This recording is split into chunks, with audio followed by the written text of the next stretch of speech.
Alright, I think the stream is live. I don't know if my camera's in the best position. Audio should be good.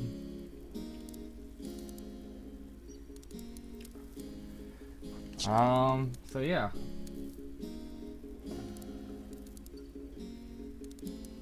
Nah, you're fine. You can keep talking. I mean, I was just so busy getting ready, just real life just was like, had to take the dog out, and it's a muddy mess outside, and then trying to clean him up, and he didn't want to cooperate, and actually like nipped at me because he didn't want to get his paws clean, so then I had to lock him up, and then I hadn't eaten, and just all kinds of things, so, and now, what to do.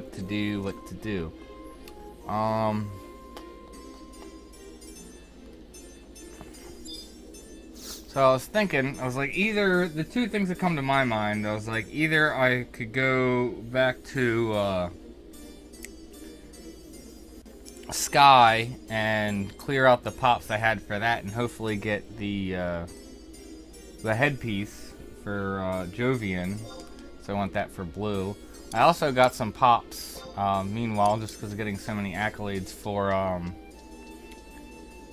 another tier 2, what is it, so I can get the Geo staff. So I guess I'll go do them, and then if we have time after that, I'll go and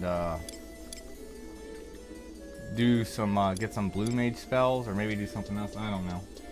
What kind of dog? It is a Caissond. It's spelled like keys, K-E-S, hound, but it's pronounced Caissond for whatever goofy weird reason. They're a fantastic dog.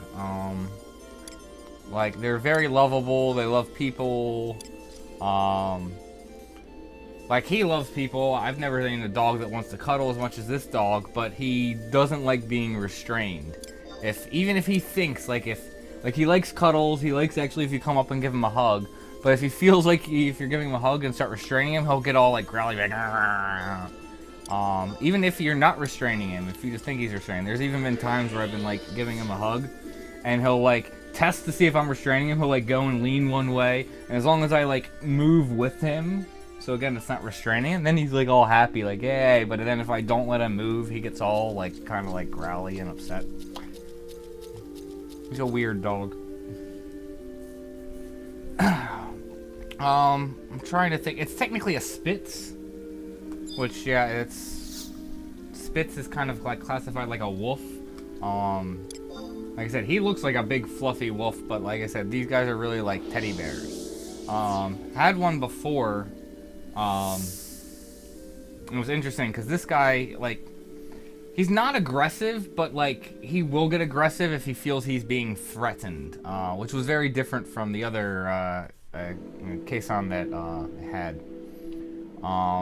The thing is, we didn't notice when he was a puppy, but we can kind of see now.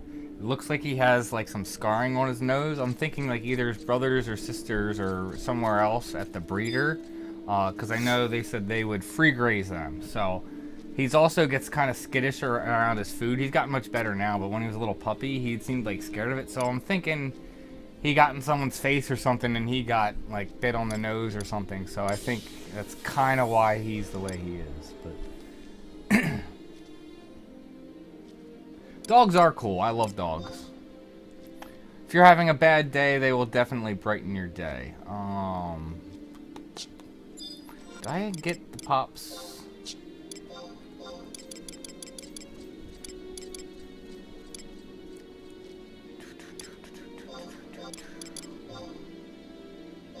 Okay, so I did get that. I believe I already traded for the other one.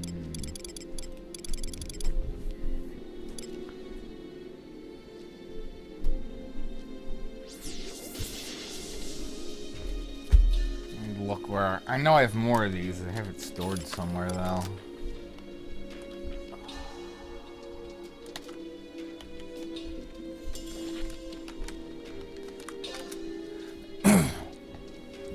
Okay, so it's in the satchel.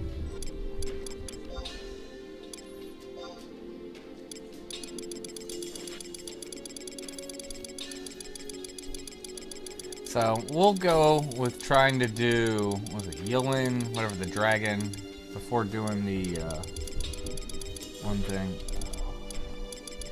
Where is it? Oh, there they are. So I believe I already turned one in, so that would be 4 of these as pops. You can check how many accolades I have.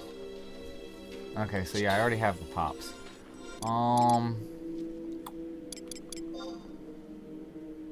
I have enough that I could buy another pop of either one. I don't think I'm gonna bother with August this time. Let's just go on full on support.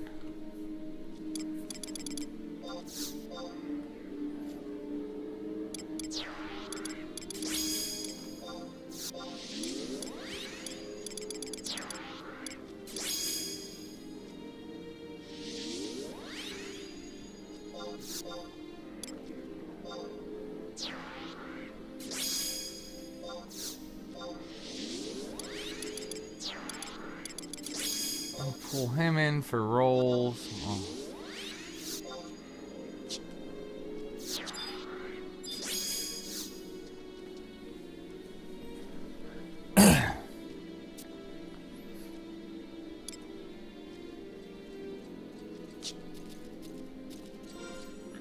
And actually, I want to use the axe for dragon because it's easier to make light.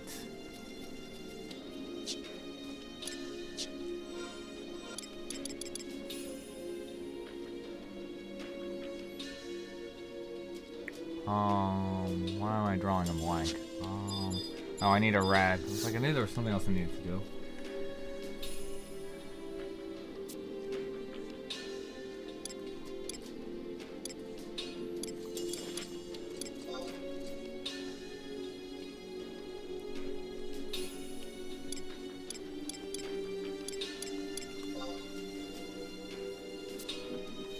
Maybe if time permitting, I can go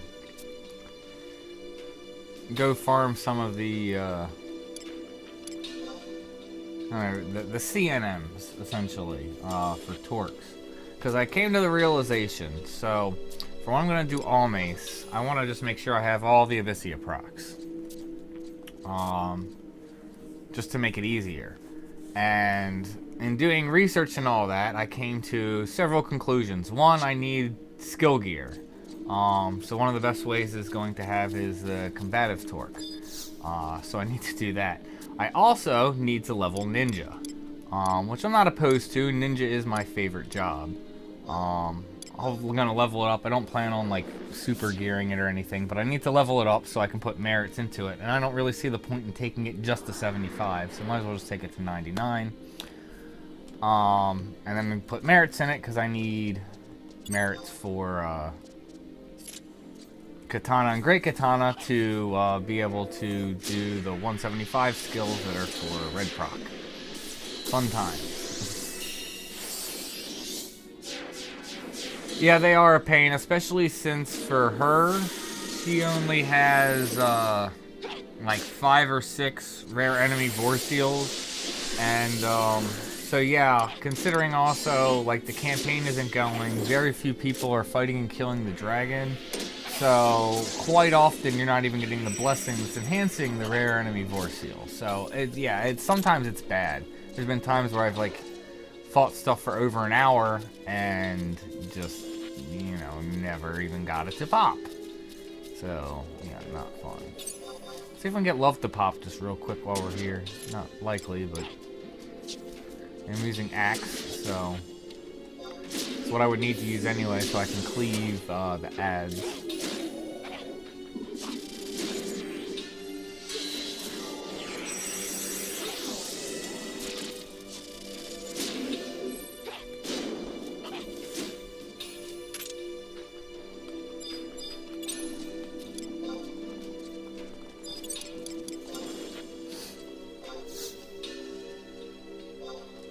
Oh.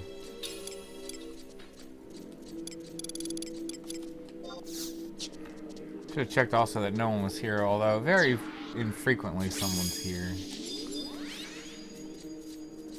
Should get this poison off too before I pop.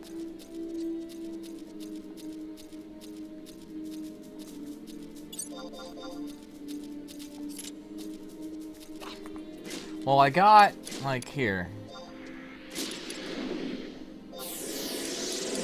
Gotten a fair amount. I believe I have another one somewhere. What the heck? These dread spikes. That's fine. Poison's off.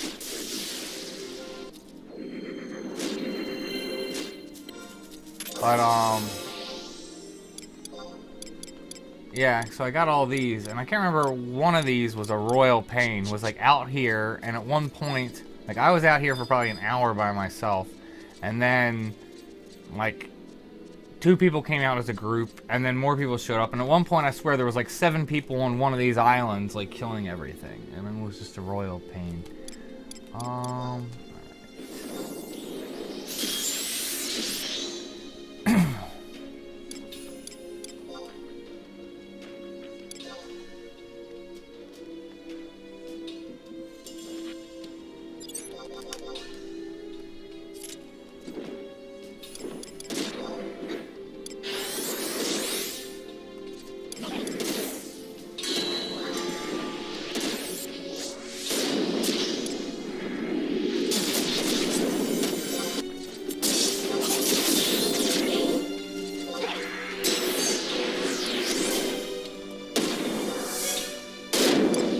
Nice. Wrecking it.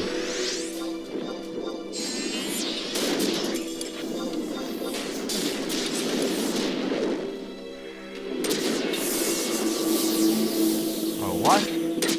Doom? I didn't know he could do Doom. Get it off, guys. And I'm dead. So what was it that did Doom? Soul Douse. Alright, and I don't think I have any holy waters. Well, that's lame. Was doing really well. Oh, I think you're talking about from the original sea. No, I'm talking about these, because the thing is, you can, like... That's the other thing. You can synthesize those neck pieces, so it's like just one neck piece. So the 3 that I showed was the magic torque. And I know you can synthesize it, and it'll be the enchanter's torque. And that's just all magic skills, I think, plus 10. And it also has like a 1% chance of, I believe it's magic doesn't, like you'll cast a spell and it doesn't consume any MP. I don't want to go to waters, I want to go to port. So it's really good. I really want that for Geo, because that's essentially 20 skill for your Geo. Because it's 10 for Handbell, 10 for Geomancy. So that's 20 skill towards your 900 total skill. So really good just for a neck piece. I'm trying to get Geo set up because it's a different job, yeah. And then there's, like I said, same thing for the other torques, for the combative ones. If you get all 7, you can synthesize that into the same thing. I think it's like plus 15 for all skills. Alright, so let me buy some holy water.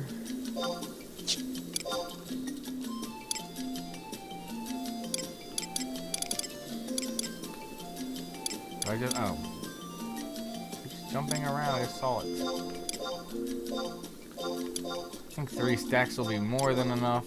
I should keep holy water on me anyway, especially since I have paladin and tank a decent bit. I should just...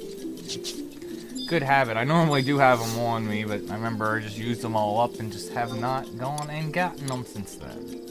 Because I can definitely spam them on myself much faster than NPCs can Kursana me. Plus, if you have a good white mage, you don't even have to worry about it. They can 100% remove Kursana if they have enough plus Kursana gear. I didn't realize he could do though, so... Yeah, I've heard about that, but I don't know anything about monster earring. I probably should do research on that and do that and possibly make a video. Because, yeah, making your trust stronger is clearly a useful thing. I also should just go through and get enough trusts so that way they, like, level up. I know they level up for how many player characters you have in your party. So, like, if you're by yourself, they would be, and you're 119, they'll be 120. If you have 2 people in your party, 121, and so on and so forth. It's really good. I have that quest done on my main, but I obviously don't have it done on Cauliflaw. Which is funny, because, like, nowadays she seems to be my main. I play her so much more than I play my main. These days. Alright.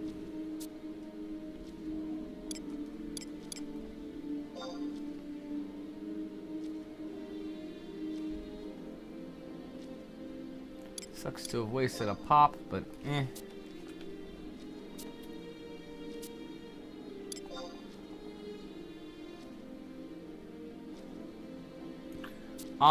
I think there is a Doom screen. Although I think it's technically under Curse, but that only lasts 1 minute, and I don't even know if I can purchase that. Let's see if I even have it. And Curse Buffer, I don't know if that counts, if like Curse and Doom, no, it's like the same icon. I don't know if that Poison Buffer. I feel like there is something else. There's Terror, Amnesia. There we go, Doom. So I could use that. Like I said, I'm not sure if I can buy it. Could pop that. Would have to buy one each time, which isn't a big deal. That obviously would be worth it if I can purchase it. I haven't killed any Rising Jima mobs yet. NMs yet, so if it comes from there, which I think it very well might, I may be SOL. That's the thing, I need, what is it? I just need the Archangels and Kieran at this point, and she'll be able to move on to Rising Jima NMs for Aeonic.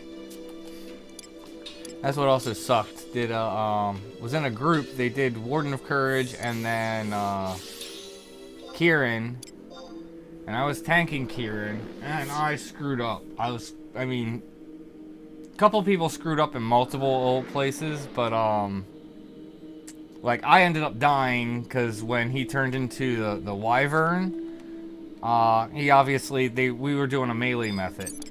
And so we did the method where one tank will pop and he'll run down the stairs, so the ads essentially get kited away, plus it takes longer for them to get to the other tank, so he has more survivability. I don't want August.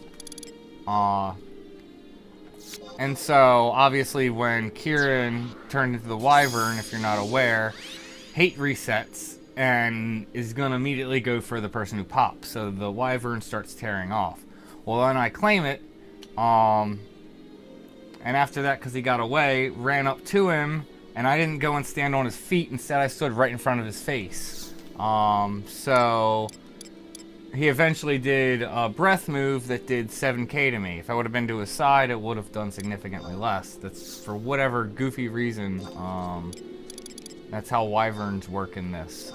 You don't want to stand directly in front of his face, because if he does a breath move, you take massive damage. So, yeah, that's where I screwed up there.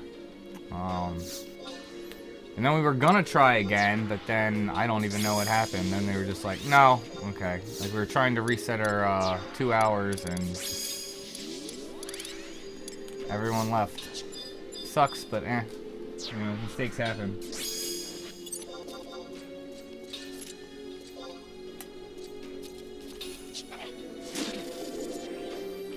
I just was more trying to make sure I got hate, and then also just don't want it running around.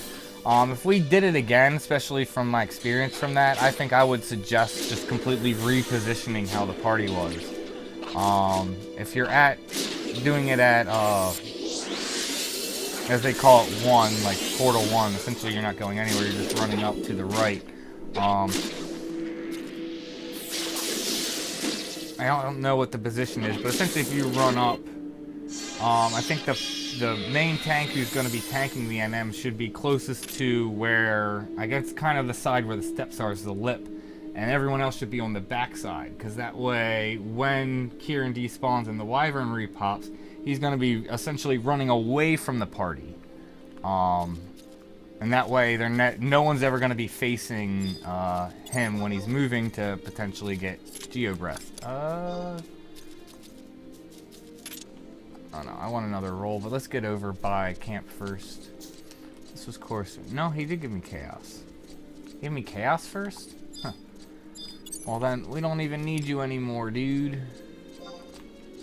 Because you're just going to put up Corsair roll, and I don't care about XP for this.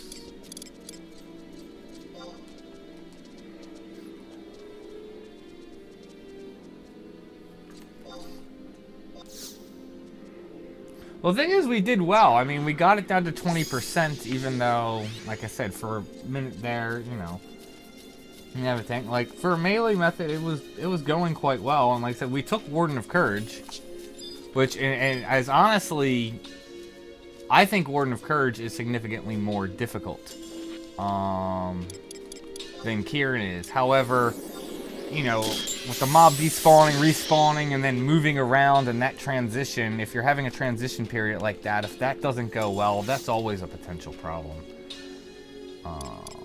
I didn't get another pop. Okay, well then let's just do this guy.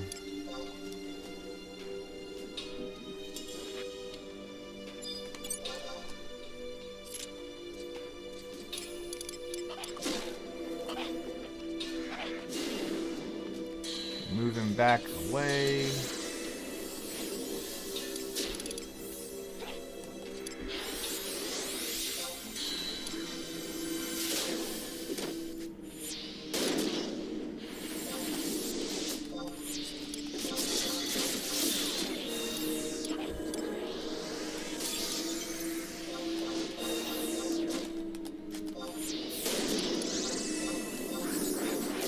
And see if I got a haste too.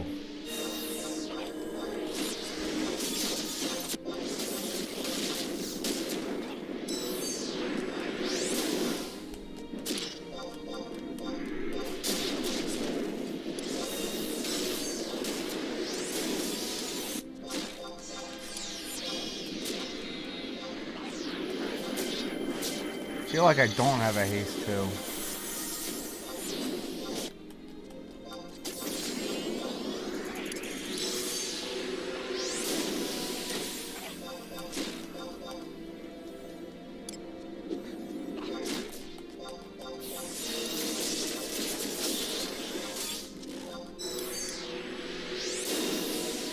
Come on!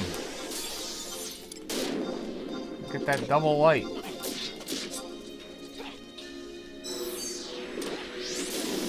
Nice.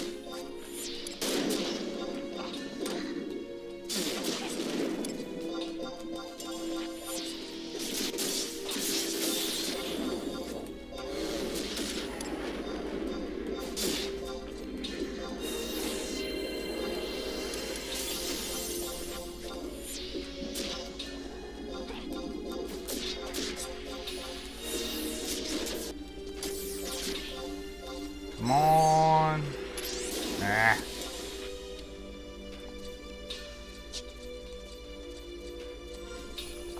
don't even know what that is. I think that's White Mage.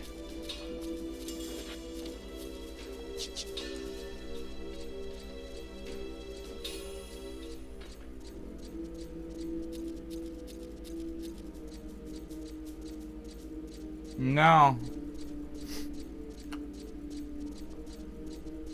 I did not catch any 11 podcasts. I haven't been like keeping up on like any 11 current events outside of just like announcements that you might see on XI. I know there was talk about a podcast, and remember someone reached out on like Twitter at some point and mentioned something about a podcast and talking about doing that with myself and some of the other like YouTube Final Fantasy 11 people.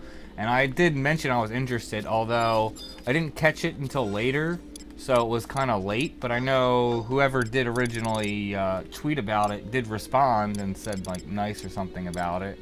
You know, that was, you know, sounded interesting, and glad that I was like into it. But I haven't, from my understanding, heard anything else since then. Alright, Kapipi can go away so I can get re-rolls.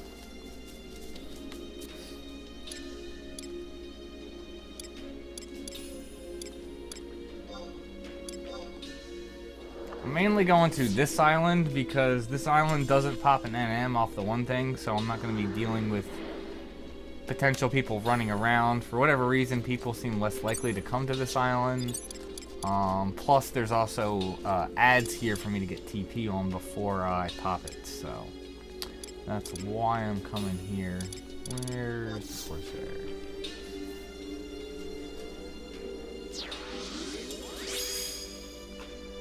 Yeah, I wouldn't have been happy about that. I think for now on, I said I'm not gonna say it.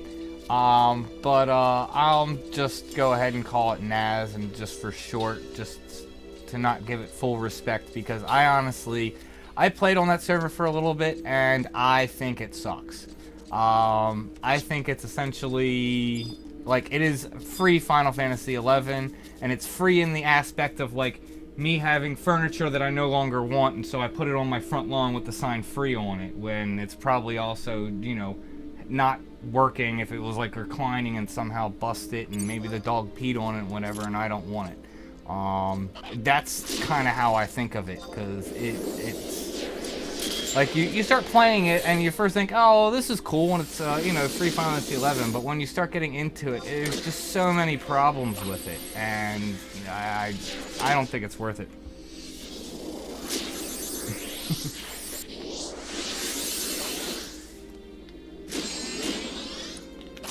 Not to mention, the guy who runs it is a complete douchebag. Like, I've even talked to him, and he's a complete dick. He thinks he's, like, the shit, the king thing, and he does, like, he does the least amount of effort he can into trying to program it. Because I've even played on other free servers for Final Fantasy XI, but they actually are trying to do, like, completely different things and innovate.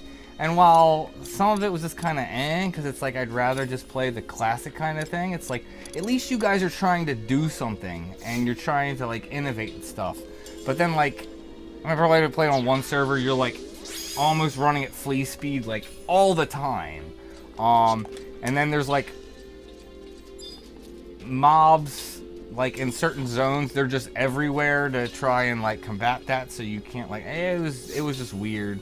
And that's the whole thing. There's just all kinds of weird things that go on. It's just, whenever I've played on, like, a free server, I've just much rather have played the original. I'd rather pay the $12 and whatever, support it. I really do think they should lower it. I mean, this is, what, 16, 17-year-old game? I can't even think how old it actually is. They really should reduce the price, or, like, I don't know, give some other type of, like, enhancements or something with it. I don't know, but now I'm spacing out.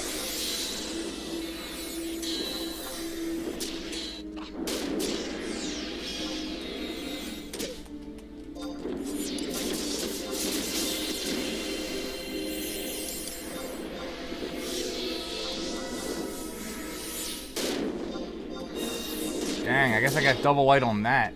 Messed him up.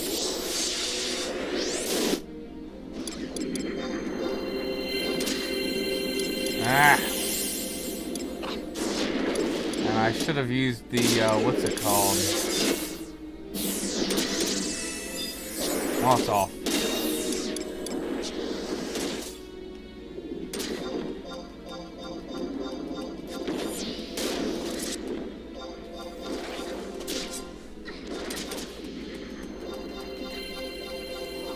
On.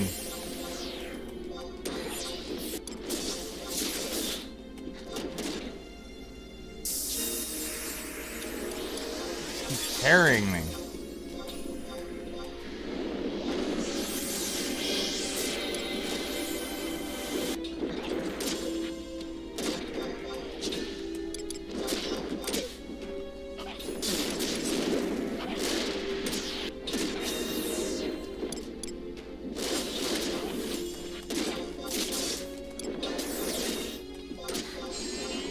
Come on, dude.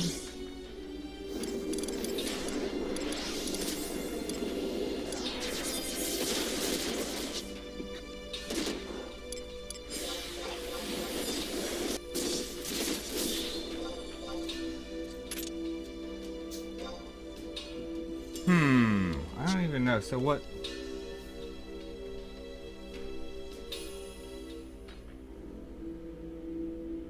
Yeah.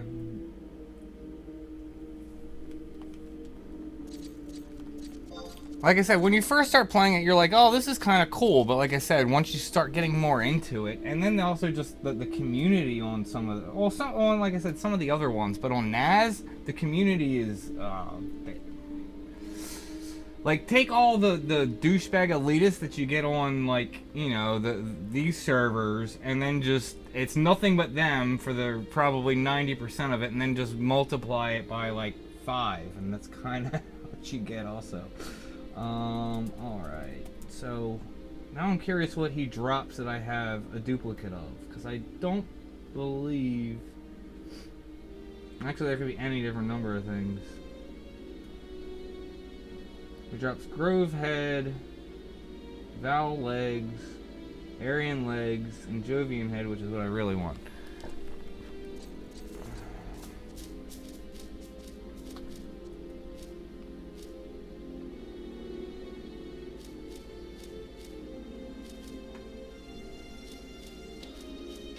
Yeah, I don't know why they don't do that. It's just give you access to both. That's really what they should do.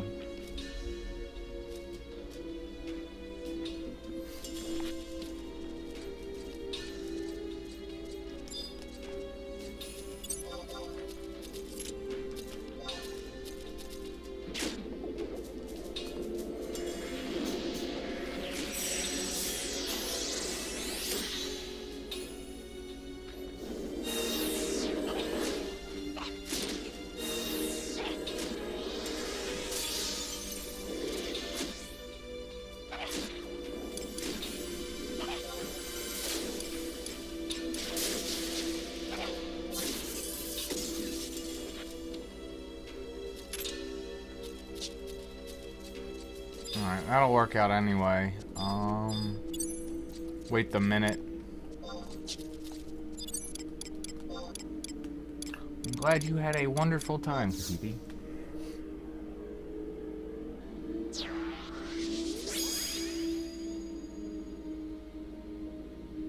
Well, and the sad part is, with, like, I mean, I don't know how it is on, like, Bahamut or other servers, but here, we'll talk about mercs real quick, my thoughts on this, especially because I've seen a lot of shouts on Asura lately where people have been talking about it and complaining about it.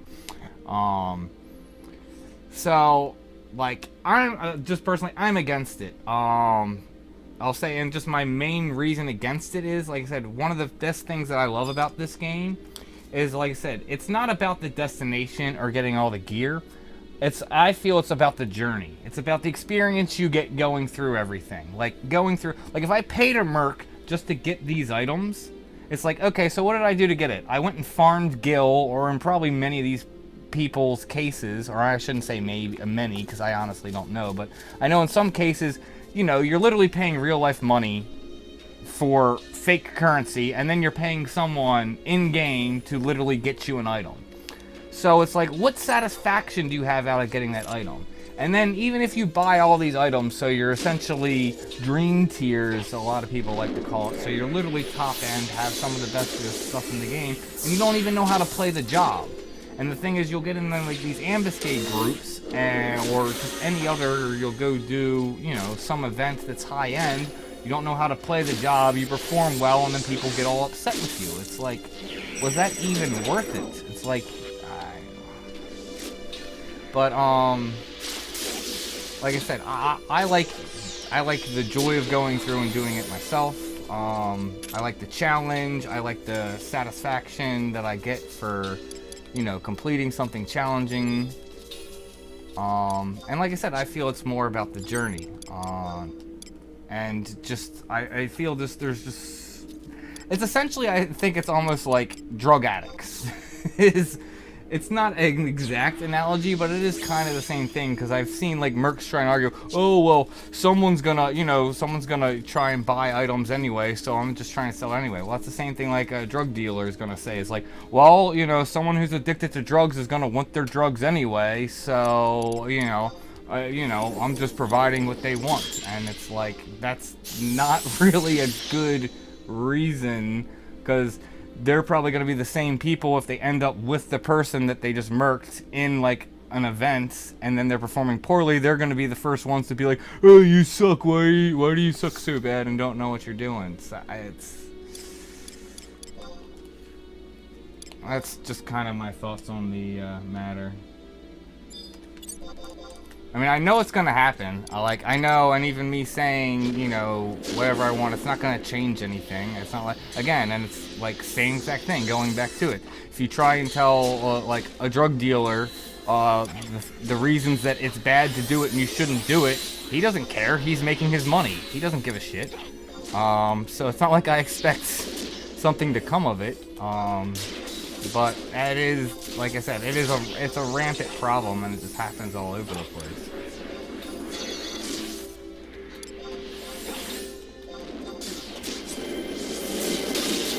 Like I said, I just don't know why you do it. Like, if you're just literally paying, like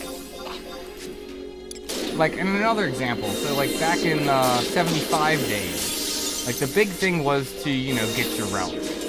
And I know so many people who got their relic back in 75 days when it was like, it would cost 1,000,000 gil for a 1/100 Dynamis piece. And not to mention, like, 1,000,000 gil is like 10 million gil nowadays. Just to even get, like, comparison.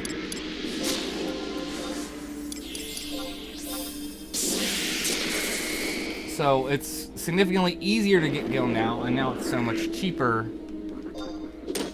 for this stuff anyway. What is going on? You know, where are my cures?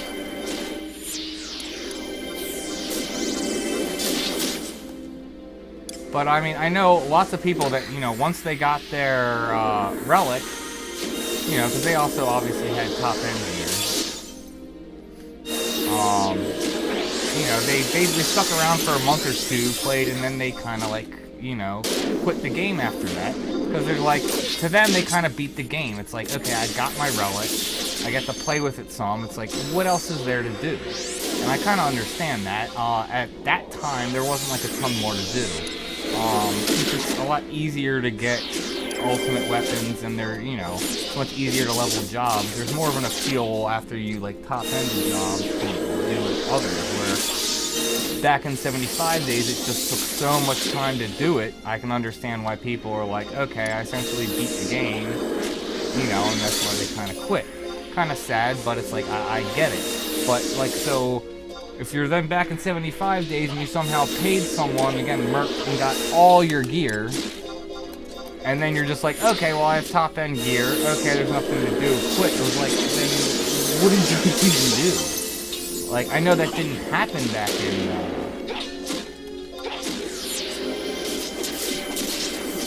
75 days, but that's like, you know, that's like the best example I can kind of come up with that makes sense to me.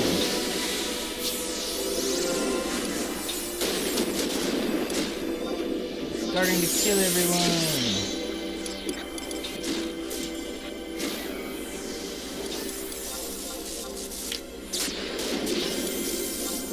Come on, drop it, drop it, drop it. Don't.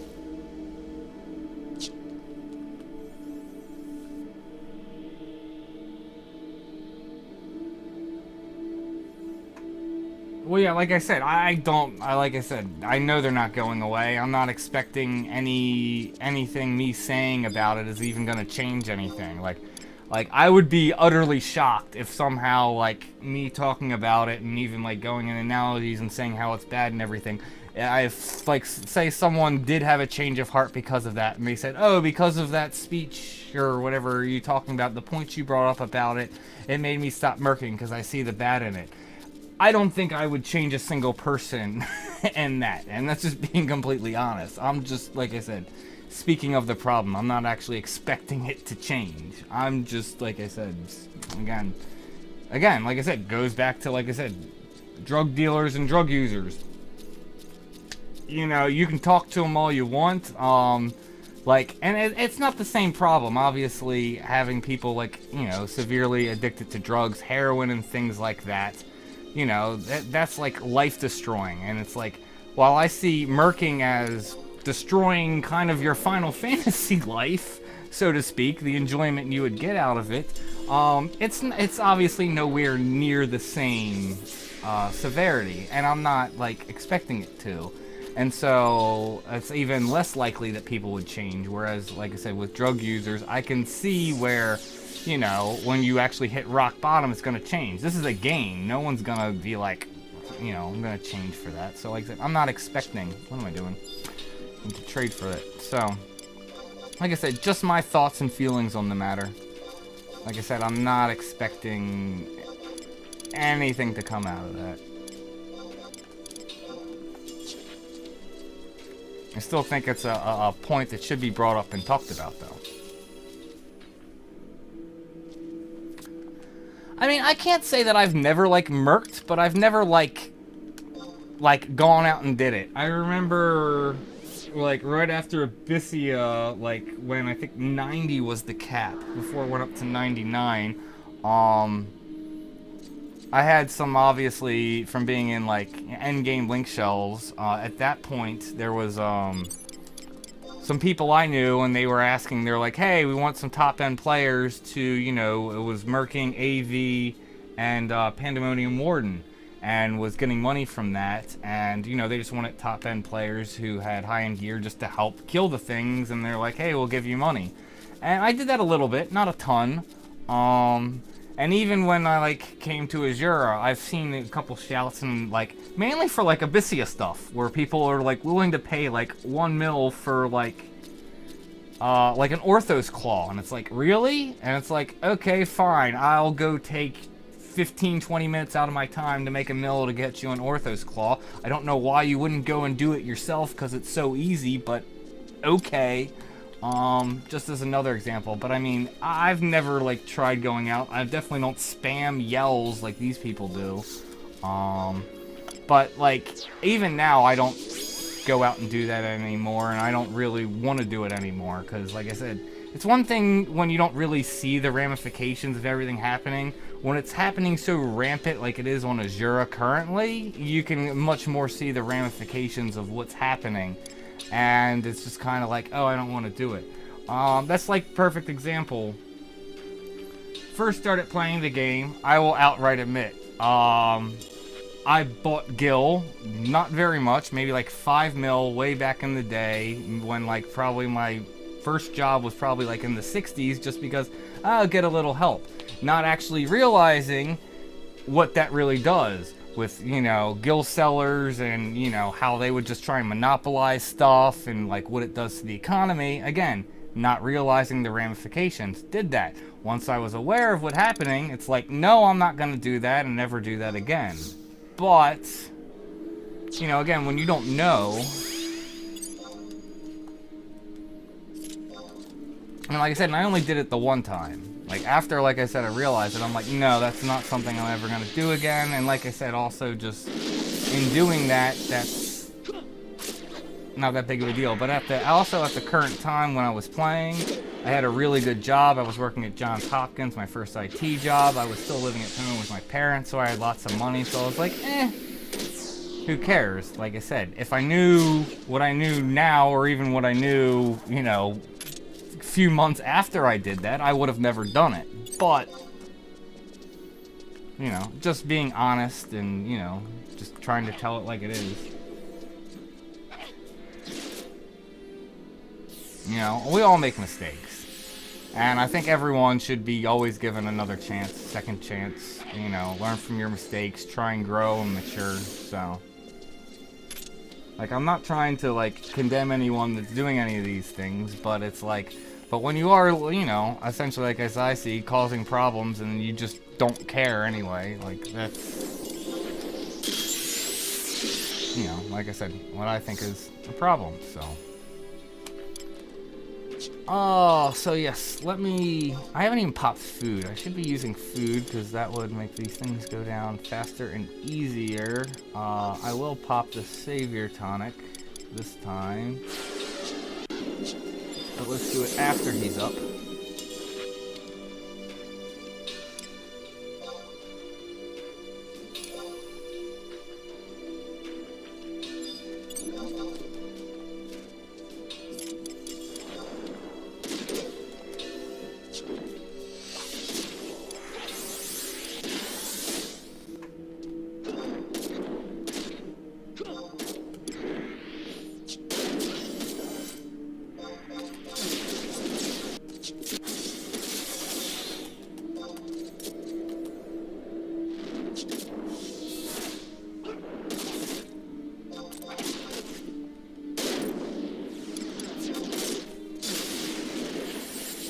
Ouch.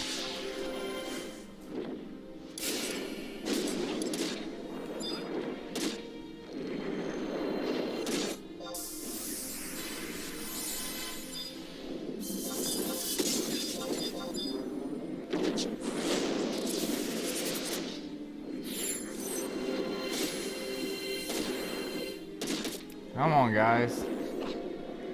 Get that TP thing off of me.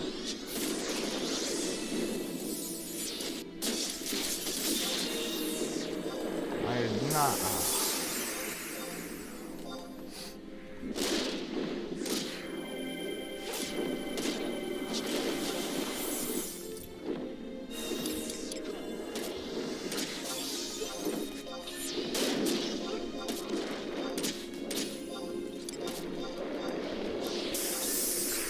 Now he's just gonna keep spamming chilling roar. Although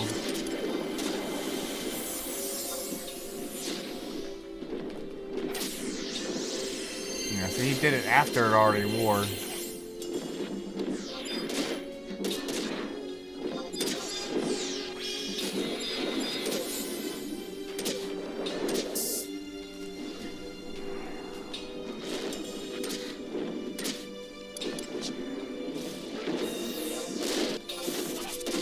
You little sucker.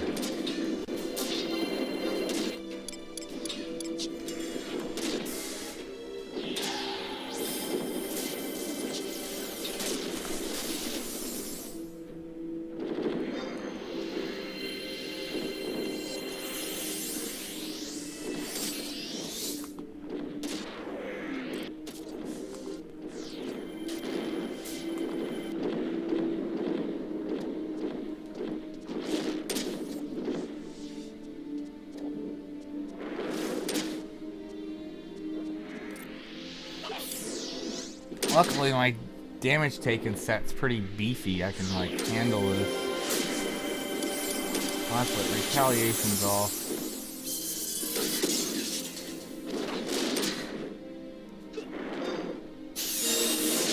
It's been off for a while now, but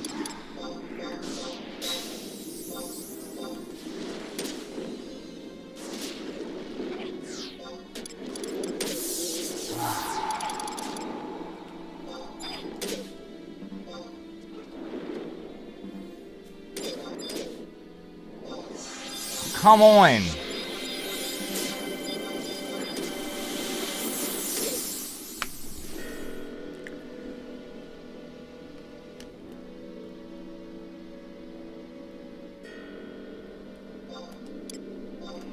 That was super lame. Just literally just spamming amnesia and then terror and then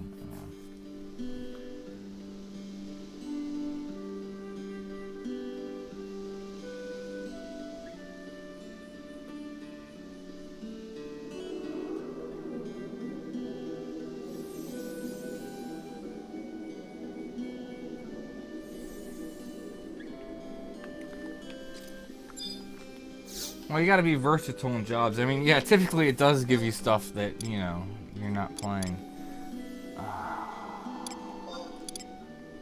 Alright. He's being a dick. Dragon. I'm gonna have to go get another pop. I mean, I know I still have a pop, but...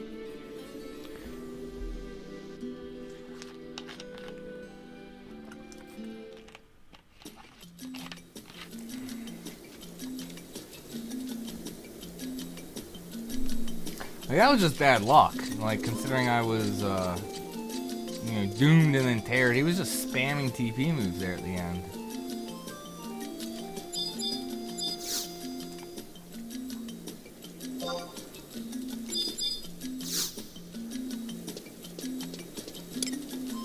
I want special material.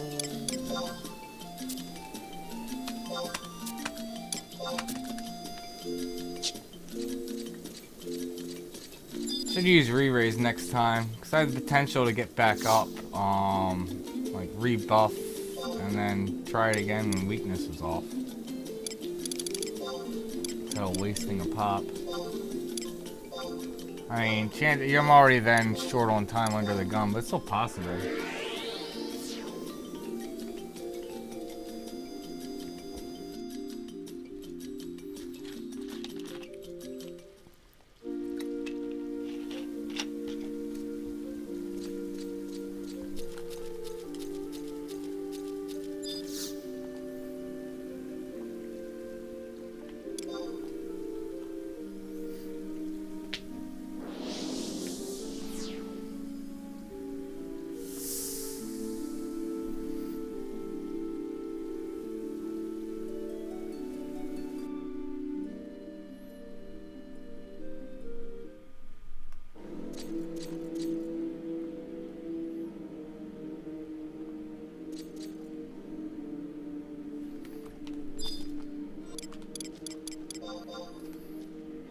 So I have 2 more.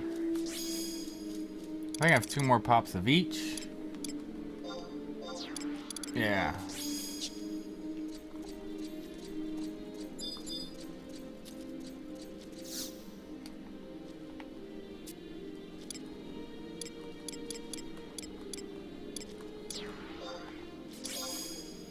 Oh. Go back, check temps. Can actually see if I can have the Doomguard. Probably what I should do is hold it until he's like 50%. Cause he's not spamming TP moves enough at like high HP. Even if he does doom me at high HP, he shouldn't be TPing move enough that I should be able to pop Holy Waters and get it off. It's gonna be actually a low HP when you start spamming TP moves and stuff, where it's likely to be much more of a problem. This key thing is gonna be, I'm gonna have to remember to pop it. Oh, nice, I can buy it.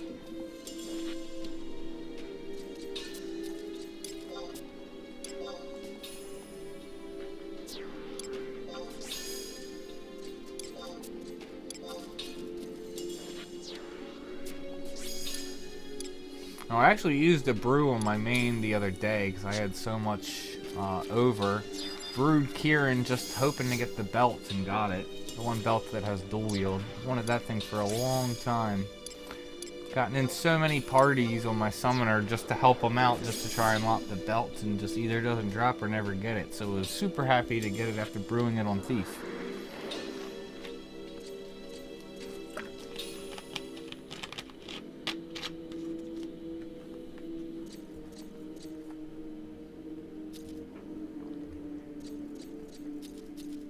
Is this guy going for love, or is he going to pop?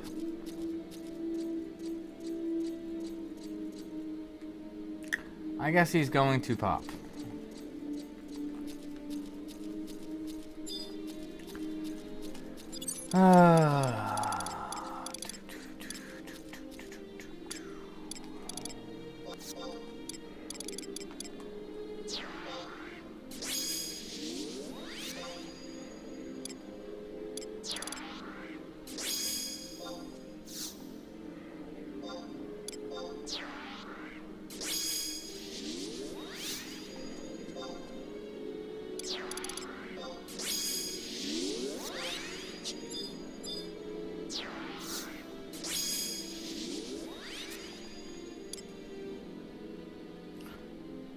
I just thought too, since I died in home point, I lost my rad.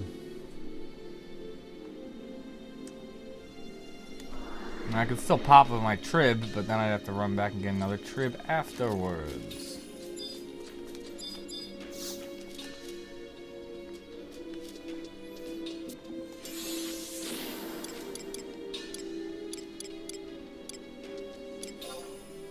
That's not.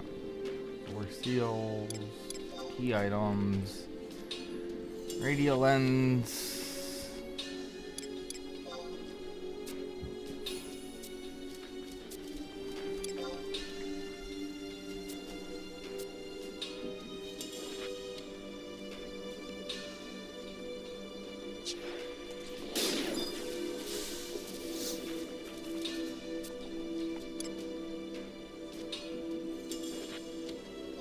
Yeah.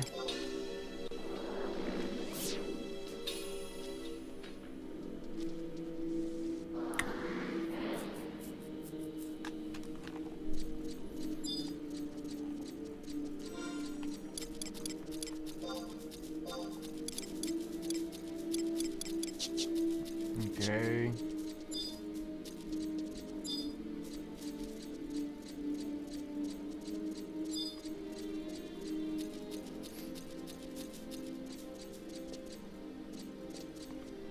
Hard to tell if I'm taking this guy's camp. Kind of seems like it, but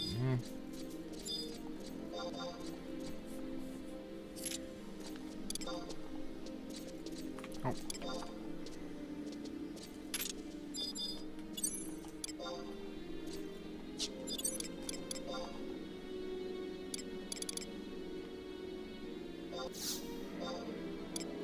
actually gonna be super lame, because, okay, 50 seconds, that's not bad.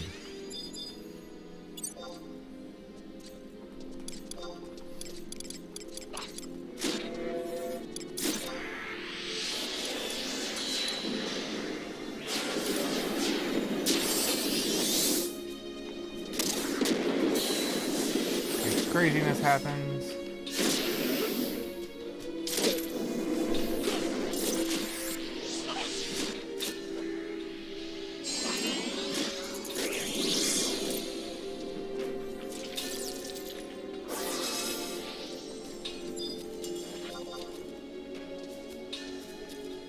Yay, job points.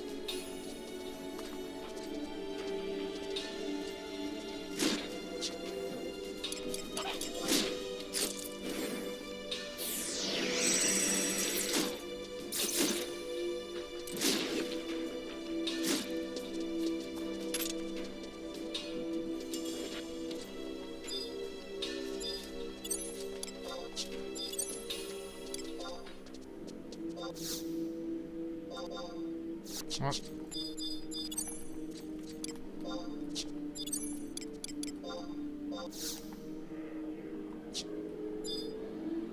Well, he kind of, yeah, I see him come back. He hasn't come back yet, so I'm assuming he left.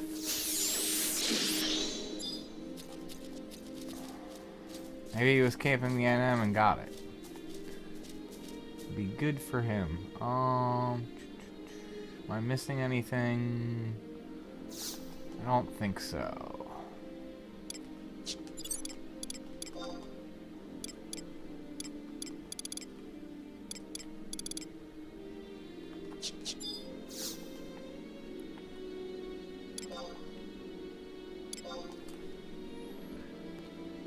You know what? Just to make sure, while he hasn't leveled up yet.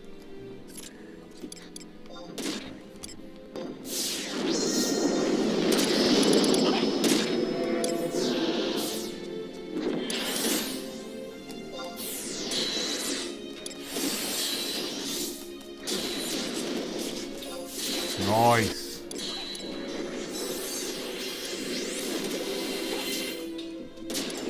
Where is Berserk? I don't want to leave it up.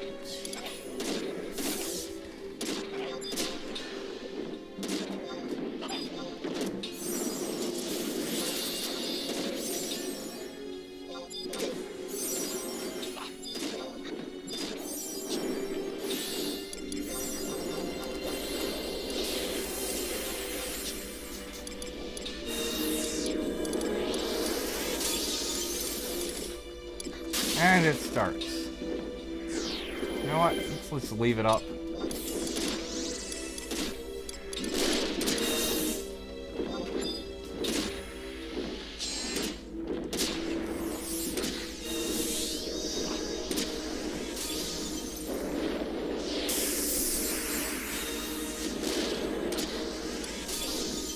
You know what? Or do I even have... No, I can't buy super rebits yet. Yeah, I remember using that. I think it was during Kieran. Like, come on, dude! Just did Chilling Roar like how many times?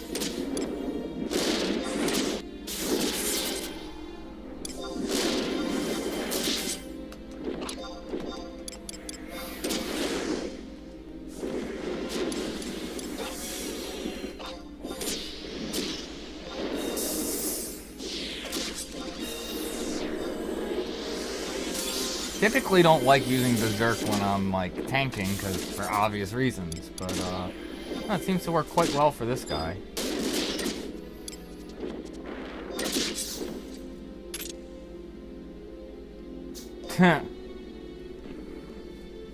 Well, even though I have Coladas, but I'm restricting myself from using it until I've cleared Ironside, that is at least an upgrade for blue. And I can start using it now since I've cleared it, so... Yeah?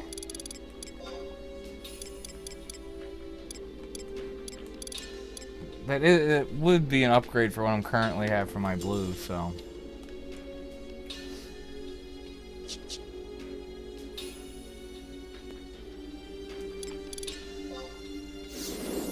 That's cool, I guess.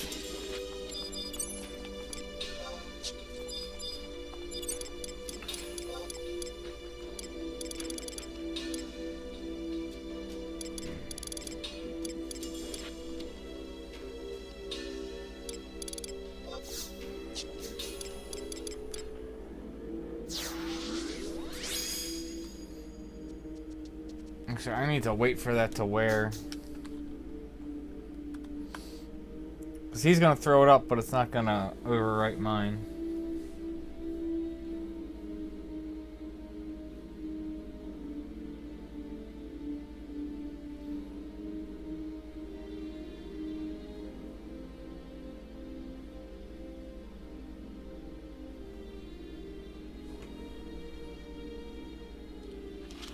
Hey, a new blessing. Yeah. It's not too late after I finish this. Maybe I will go try and kill some of the stuff here for torques. Like I said, that'll be used towards blue for when I'm farming for almays.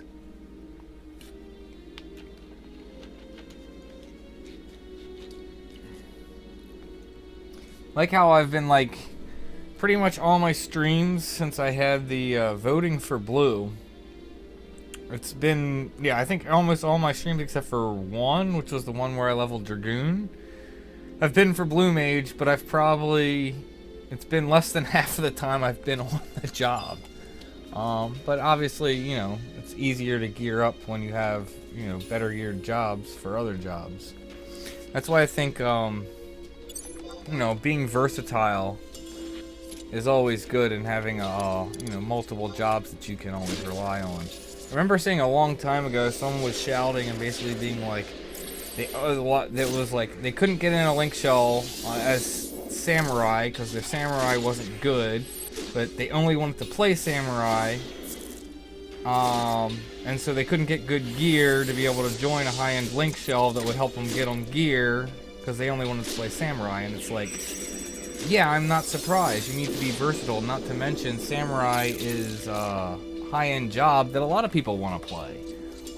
So it's like, why should you come into a high-end link shell and just be expected to play a gimp job and get drops when you're not even contributing, you know, without anything else? I feel, you know, you need to be versatile and play support jobs, play tank jobs and stuff. I mean, you can play the melee jobs also, but, you know, you kind of gotta work up to it. Plus, I just feel it's always better when you're versatile. Because then it's like, okay, like a perfect example, especially how Ambuscade, that the jobs change every month that they want for the event. Why did we not get rolls? Did he bust? Yeah, I guess he did.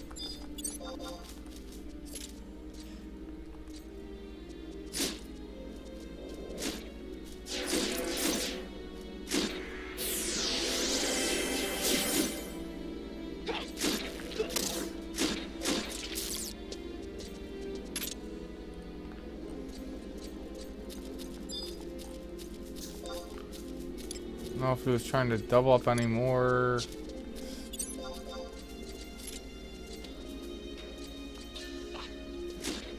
You know, 4's the lucky for Sam, not for her.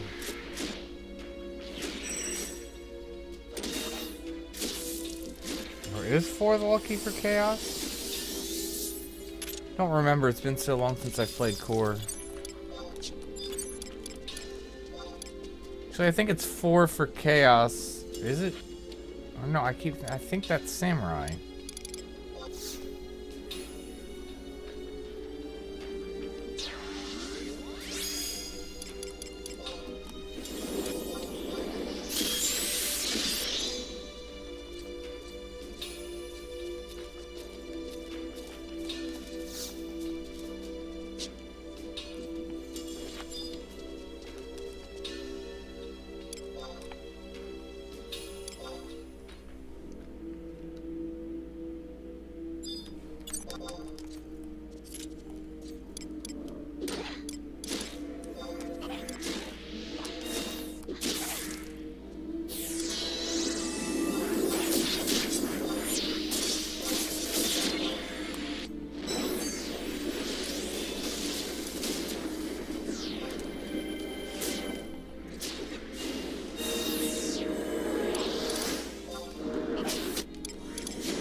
2. And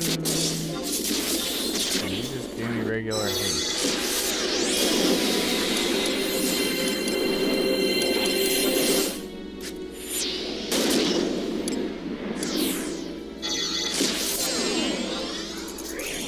Give me haste 2. 4 more. What are you doing? There it is.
Okay, I double lighted. I should have used Yuko there. Oh well, it's done anyway.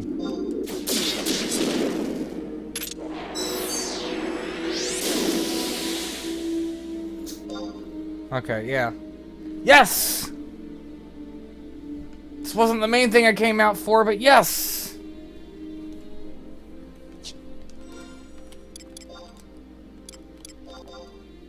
This thing is awesome for Geo, unless you have Idris, of course.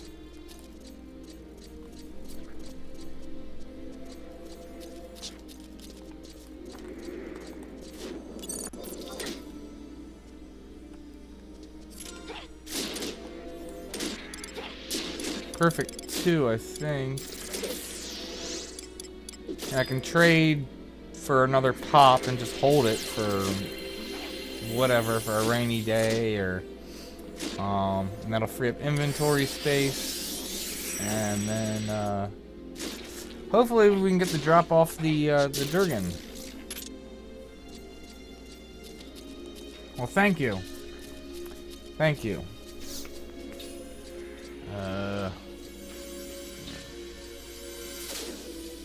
UFO's up, dude, if you're going for love, which it kind of looked like you were.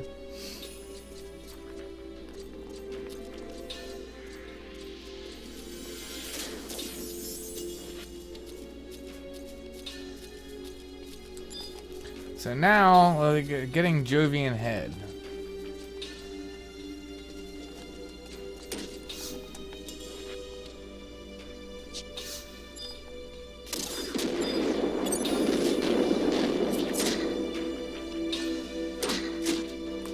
More of you coming? Just the 2 of you. Alright. Okay, if there was a third one, I was gonna fell cleave, but it's just 2.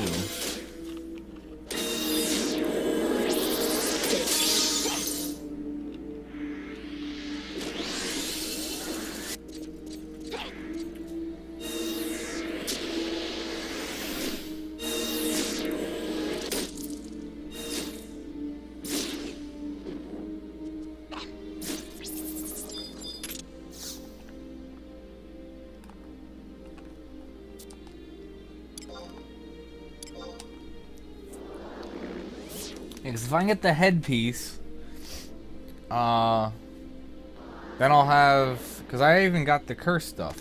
I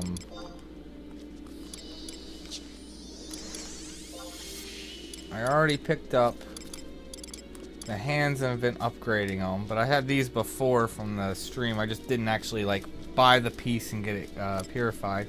I just bought these today.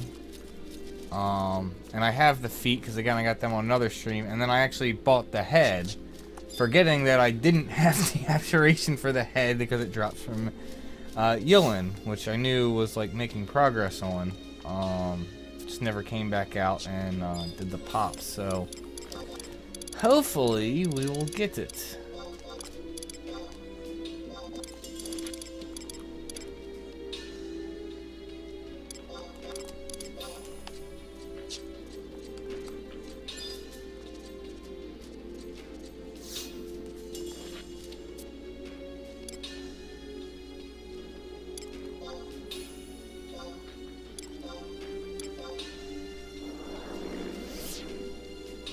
And then the only thing I'll be missing is the headpiece.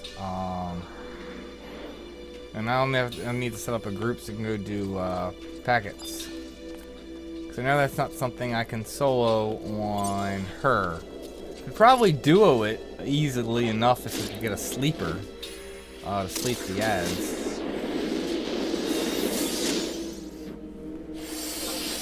Probably just get a small group of 3 or 4 and take it down. He's not too bad. I know I can solo it on my main, but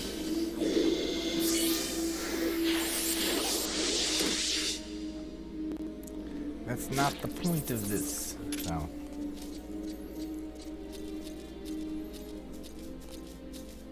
I'll get the body at some point, and then I'll be set. Cause legs are for like range attack. They're not really good for melee. I will have to get Herculean at some point. Although, well, I want to get Herculean stuff anyway, but stuff I currently have. The ambuscade stuff's not bad. What is it?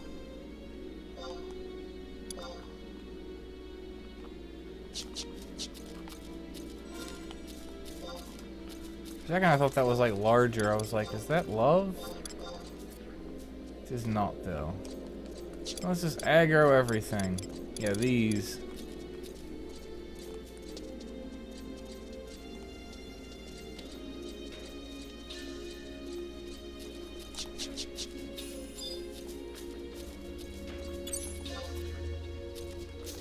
Wait, did I? I did get the pops. What I didn't do was get temp items. Leave these guys.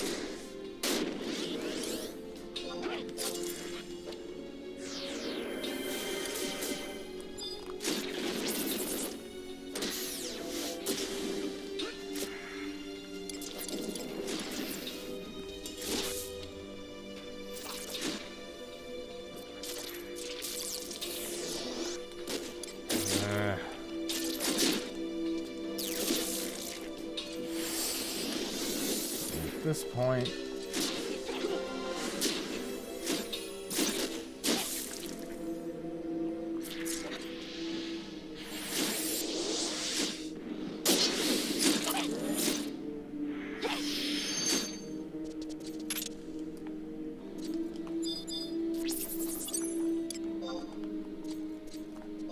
the heck? Guess he fell off.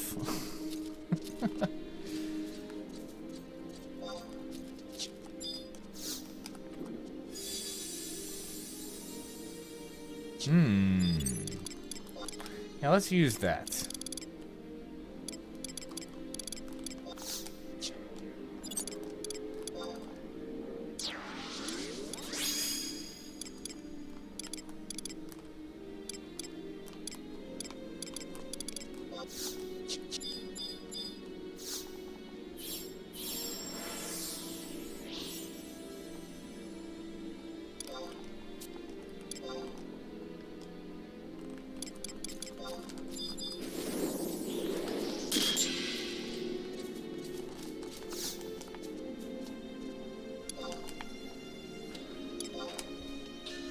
All right.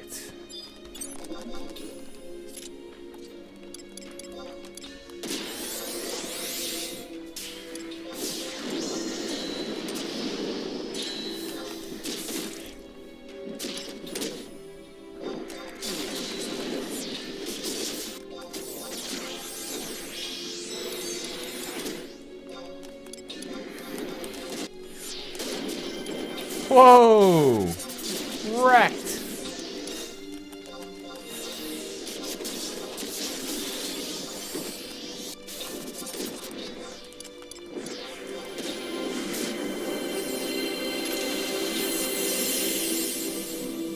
What is that? That sucks, though.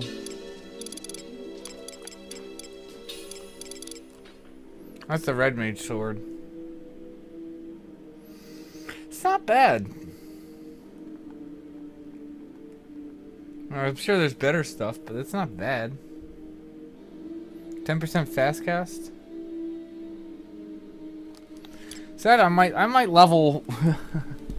Maybe I'll do that this weekend. Take Red Mage from 50 to 99, because getting ambuscade groups like that on Red Mage this month.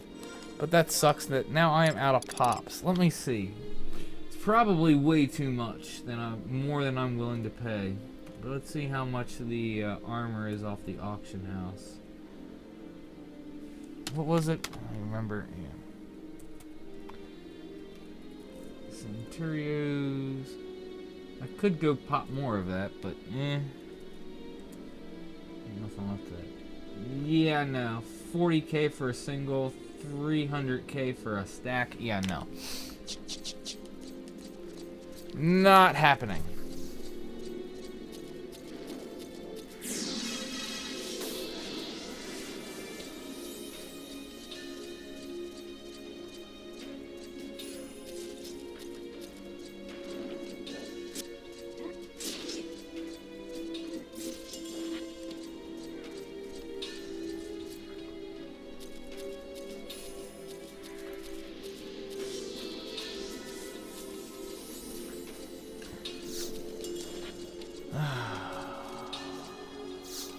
See if I can jump. Yeah.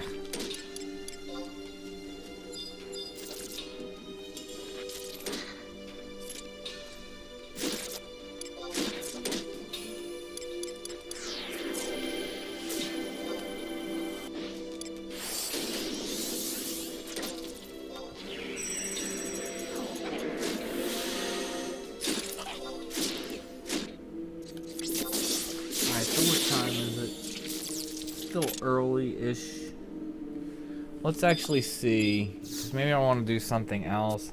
If the blessing is for rare enemy Vorseals, I'll go try and farm some Torques. Otherwise, I don't know. We'll figure something else out. Maybe we'll go kill Centurio with the little bit of accolades I have. Although it might even be easier to farm accolades some other way. And then just buy it since it's double accolades.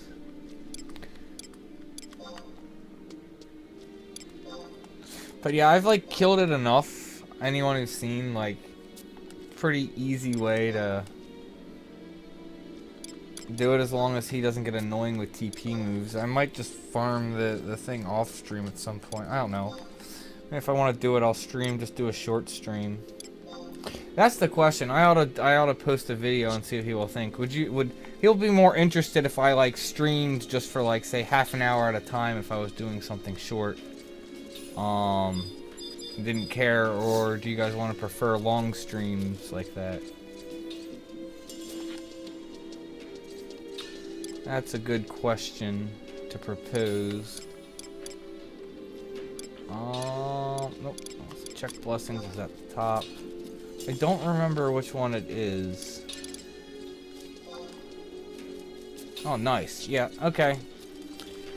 Let me go get on Thief, and let's farm some,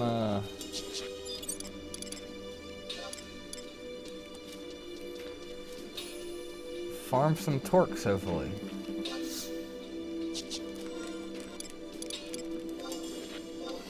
Because this is going to contribute to blue for farming all mace to be able to proc in Abyssia.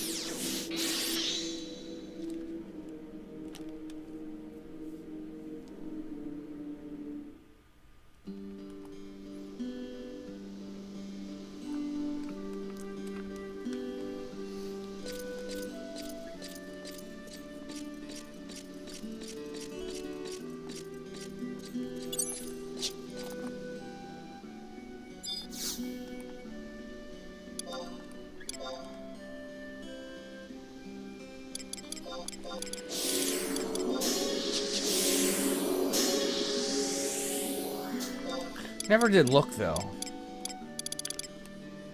because he got utterly destroyed. I want to kind of look at those numbers for this last one. Killed him in what, like 4 weapon skills? I know he's weak to light. 15k fairy, 34 upheaval. That's nice. So what do I get for white out of that? Yeah, that's why. So how much should I do with that? 45. So almost 90k right there between the upheaval and light.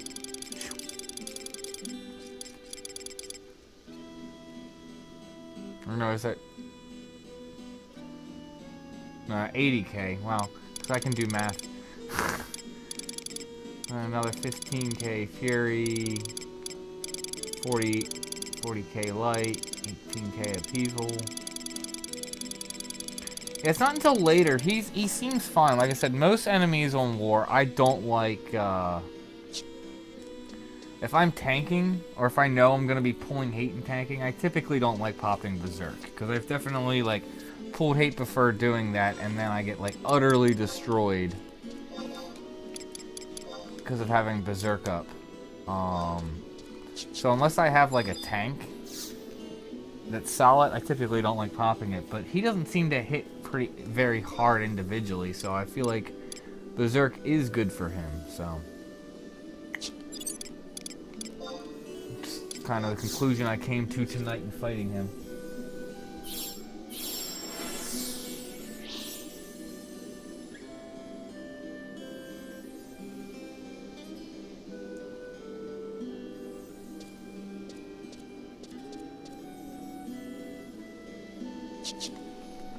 And that makes sense, especially if you're meleeing on Red Mage. I know, I've seen some ridiculous melee Red Mages before. I've been in groups with doing like Sinister Rain, and we have a Red Mage and they're meleeing, and I've even seen them like out DD like some blues and even wars in some cases. So, I mean, granted though, that's like a top end, and obviously the other DD wasn't, you know, wasn't obviously top end and also wasn't performing as well as they could. But I mean, it's still the point. It's like Red Mage at this point is ridiculous. I don't see why was it more Red Mages and more Bards you don't melee. You do see it, but it's rare. And that's something I want to build a melee Bard on my main at some point.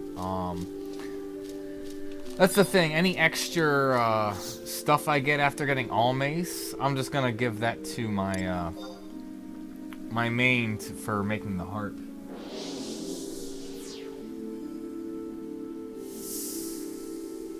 Yeah, because you know that 0 staff skill on Red Mage is super useful. Although obviously back in the day I always used the elemental staffs for nuking and stuff, but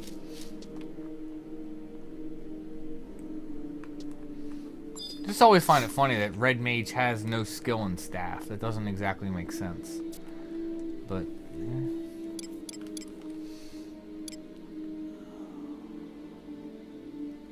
Is there anything? Actually, I don't need anything.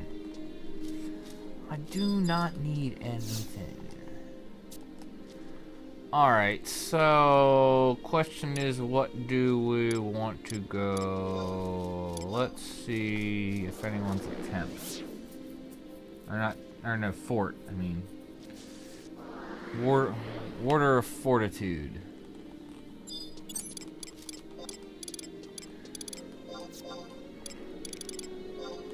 My thief is somewhat fragile, nowhere near as beefy as my war. I definitely want a tank.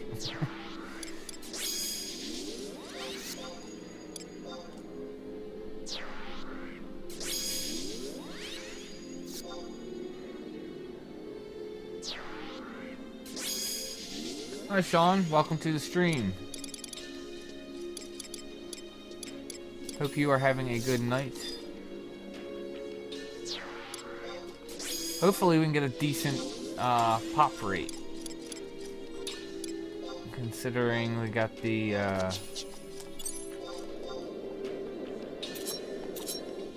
the rare enemy blessing going. I didn't check also if there are the other blessings going that enhances war seals will just make it even better.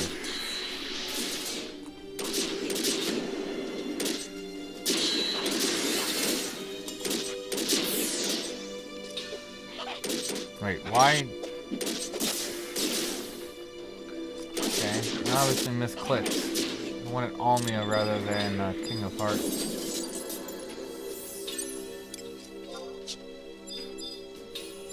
I don't need 2 red mages.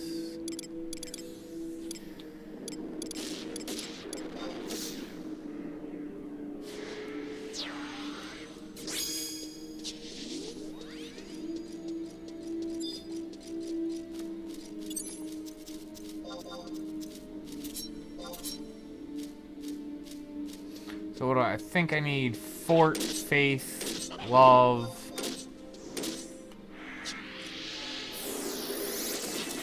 and Temp. Fort, Faith, yeah, Love, and Temp. Yep.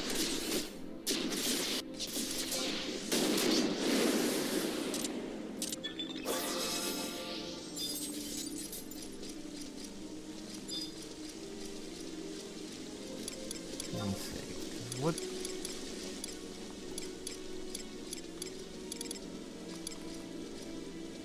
Because that's Hope. That's Prudence. So wait, we're still missing one then. Oh, Justice. I guess I need 4 faith. Okay, so I need more than I was thinking. I'm kind of scared of Justice because Justice is easy as long as you can one-shot the ads. When you can't one-shot the ads, he starts to become dangerous. Especially if you obviously don't want to lose claim either is the thing, so.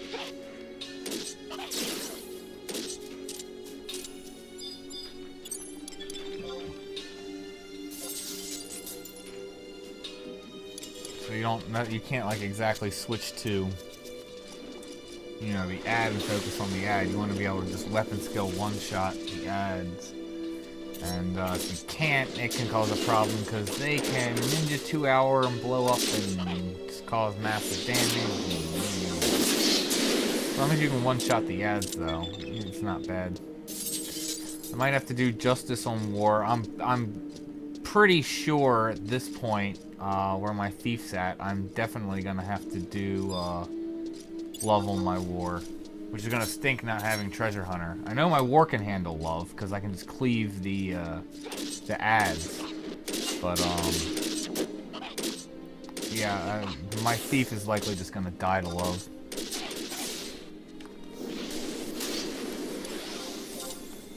It's just gonna stink to farm the Torque that way, but it is what it is. Might be able to get a friend or someone to come on Thief and help. I still would like to go kill Love just solo, just for the sake of it, and get footage of that.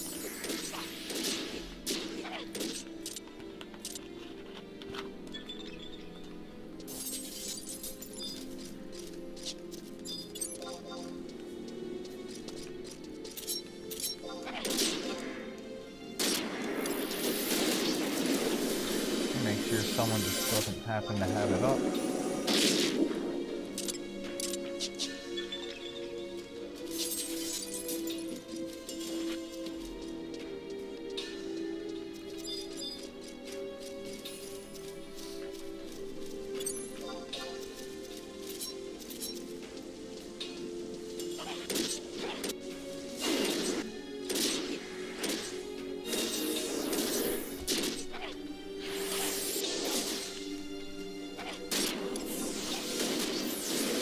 Did I ever get a pull out? I don't think I did.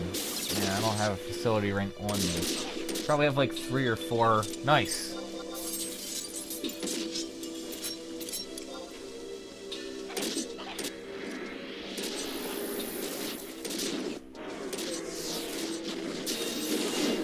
Alright, actually, hold on. This is no good.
See how much damage that does.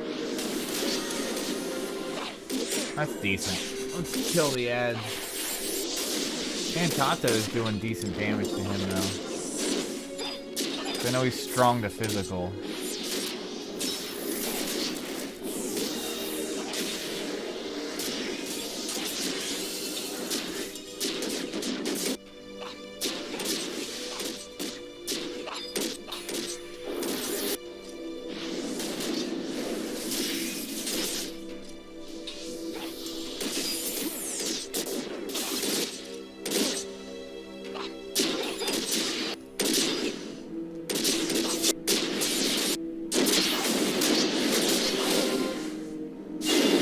Nice. One more ad to worry about.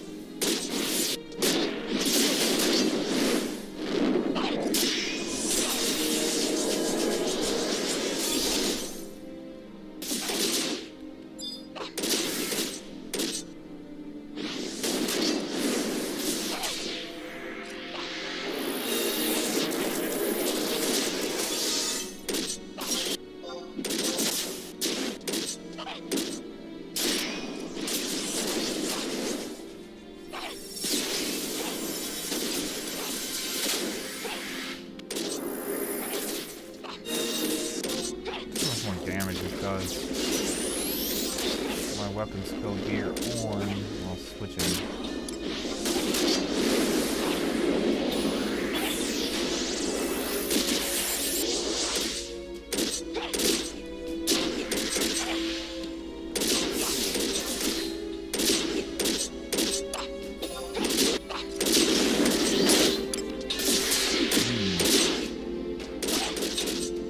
Invincible.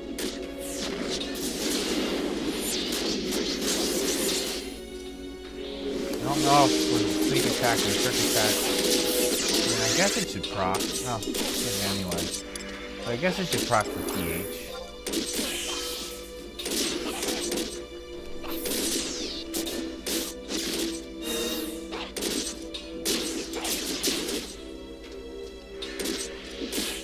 Yeah, I agree. I think that's true. I'm just, you know, kind of more don't know if it's like something I should try and schedule. And I'm talking more for live streams, because even if I'm doing like what I was kind of saying, where I'm, you know, if I just hopped on and like said stream to just do something for say like 20 minutes, go farm an NM or something real quick, and that's all I did for the stream. As opposed to just recording it for a video and then making a video later. I'm just not sure what people might prefer or not. I think Aeolian Edge is much better to go for, yeah. Then Rudra for him.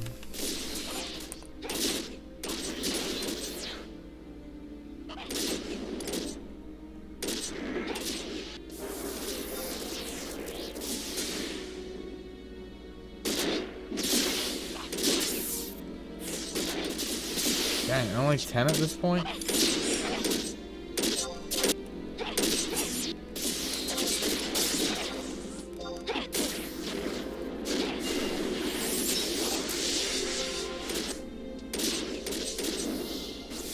Get those bursts, Shantato!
derp.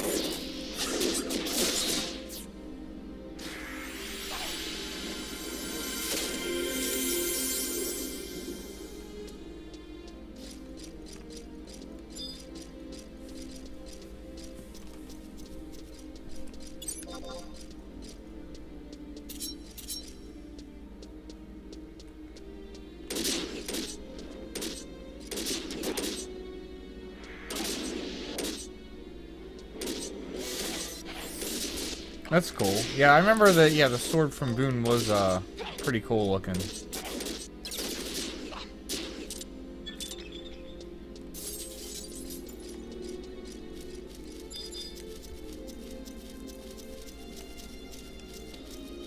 Never really fought Boone. I only like really fought him twice and fought him with a group. Never really got a chance to like try and low man him, or not low man him, but like try and solo him on like Red Mage or something back in the day, because he was just so camped.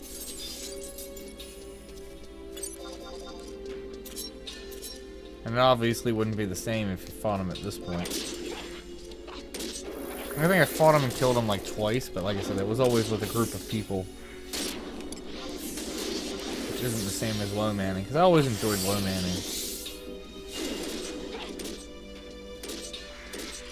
I always have fun trying to see, you know, push the limits of what you can do.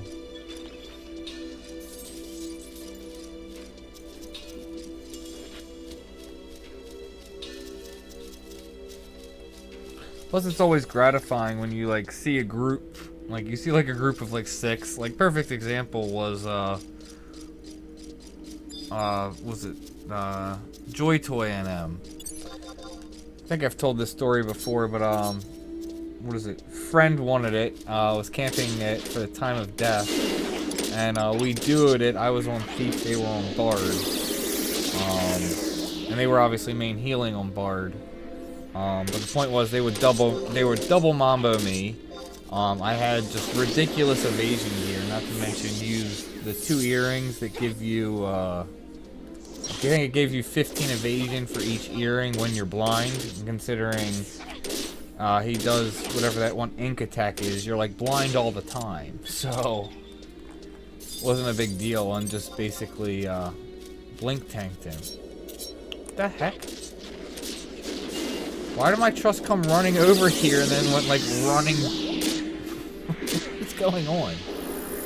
He came like running over here and then like ran away.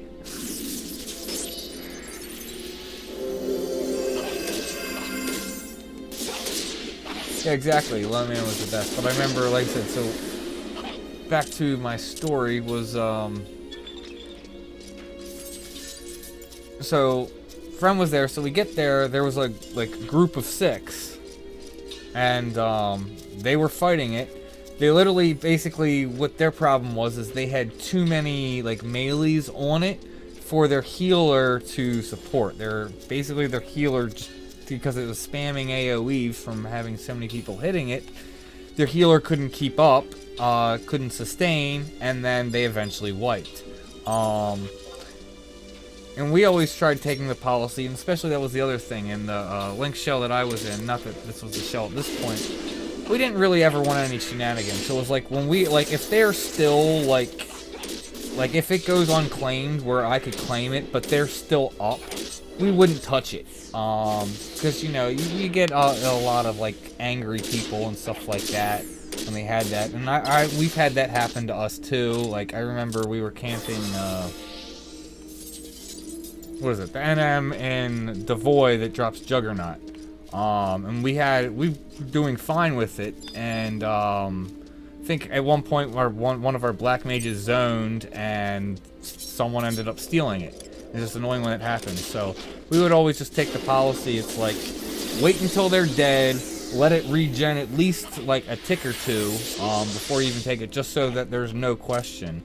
I think we might have even let it regen to full. I don't even remember. Or maybe they died when it was still high HP. I don't remember exactly what happened, but I think it was pretty much full HP. We made sure that they were completely down. And then we took it and ended up basically doing it where it was like a group of 6, you know, they couldn't, but like I said, their problem was this, it was just too much healing for their healer to keep up with.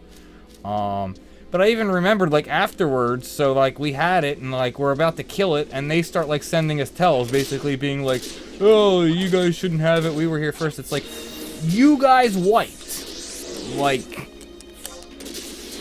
we didn't steal your mob, we didn't do anything bad. It's like, I'm sorry that you died, but it's like, you know, I don't feel bad when we made sure that there was no shenanigans. It was completely, clean on our part. You had an attempt at it, you lost. It's like, I'm not gonna feel bad at us for making an attempt at it, and you know, we ended up doing it, and it feels good though when you can like do something like that.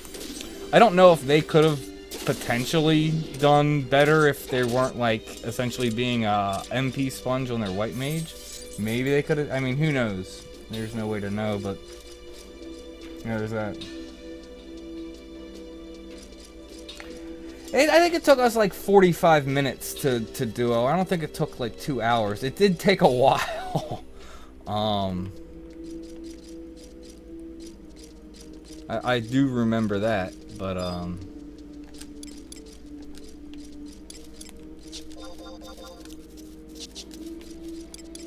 because it just does have a lot of HP, and like I said, when you're mostly playing it defensive.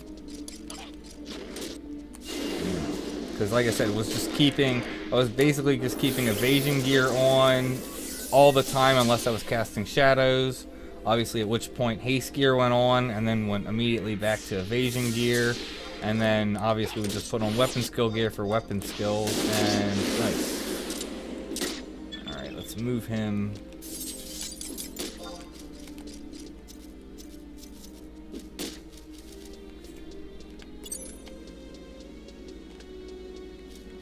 Put you in the corner here. Hopefully we won't get too many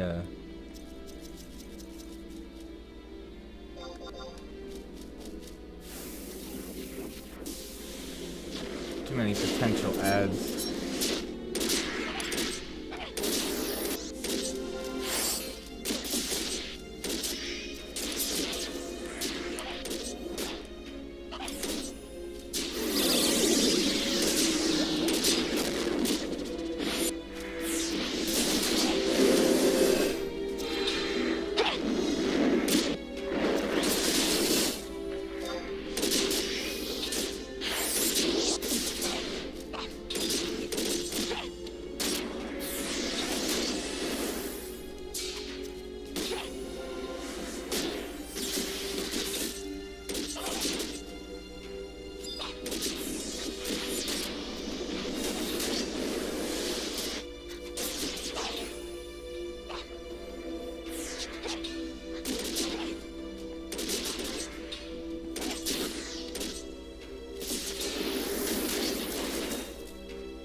Oh, yeah, that always sucks.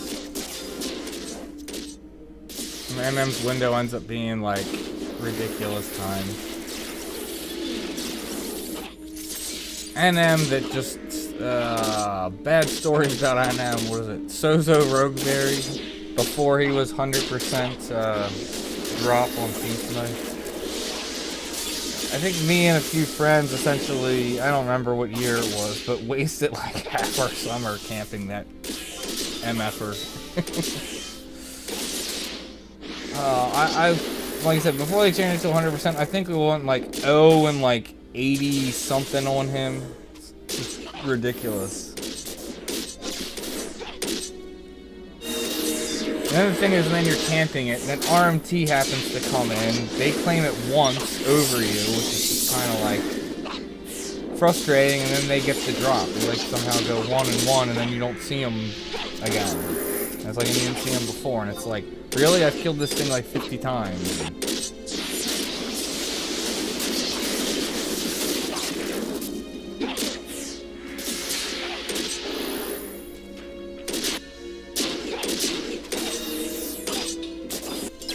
When like Thief Knife was like 100 mil.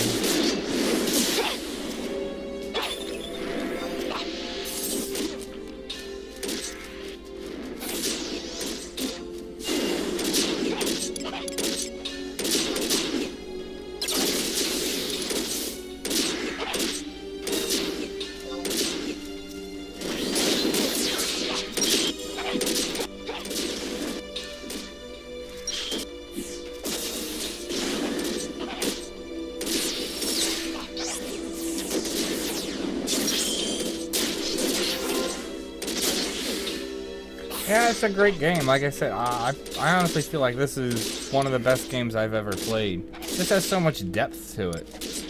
And you just don't see games nowadays have just the depth that this has.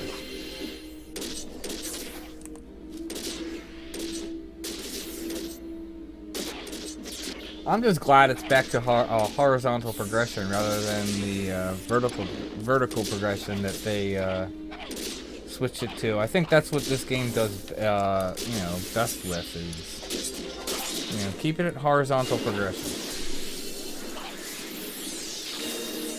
Because that's the thing, I don't like these MMOs and stuff where the bar is constantly moving. Where essentially for you to try and, you know, have a top-end character, you basically need to play the game like it's like a part-time job. I love this game because it's like I could take like a 2-month break, come back, and like I know like my character's not like obsolete because the bars moved so much further ahead since I wasn't playing.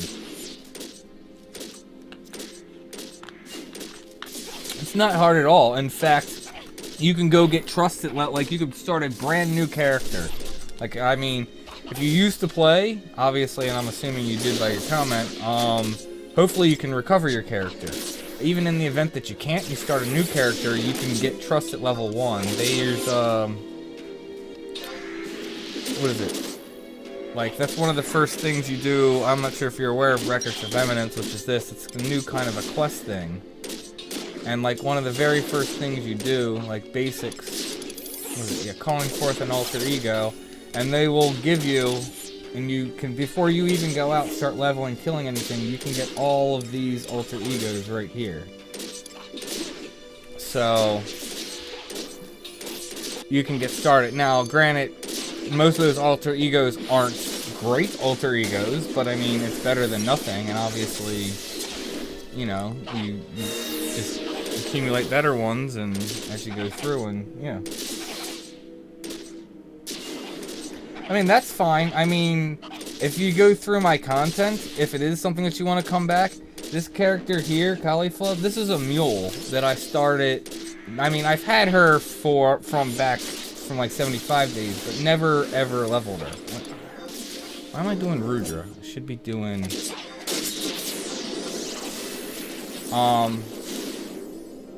so, like, I had her from back in 75 days, but her highest level job was level 5 monk. And the only reason it was level 5 was, you know, I used it for the Halloween event to get the torques that dropped from the Halloween event that you could warp to the 3-city Chocobo stables. So, recently, after, you know, and I've been playing on my main character, I quit. I played all the way up to Abyssia times, and then when Adeline came out, I quit. Probably at this point, it's maybe been 2 years. Came back, and, you know, was leveling my main, and my main's got multiple master jobs. I got multiple, you know, ultimate weapons and all kinds of stuff. So I decided, you know, because then we started making guides, for my channel, and then I just thought, you know, for new and returning players, it would be good if, you know, they had kind of like a path, you know, to follow. So I started leveling her up, and I've basically been recording, you know, everything I've been doing with her. I have not been trying to stack treasure hunters. Too busy talking. So the whole point of Caulifla has been to essentially kind of, you know, show how a newer returning player could get back in the game, and I've made relatively, you know, good progress with her. I mean, I have to go back and look, but I mean, I've only really been leveling her and playing with her for, it's under 6 months. And there's even been breaks, and even then I have not, you know, I'm not always actively playing her anyway.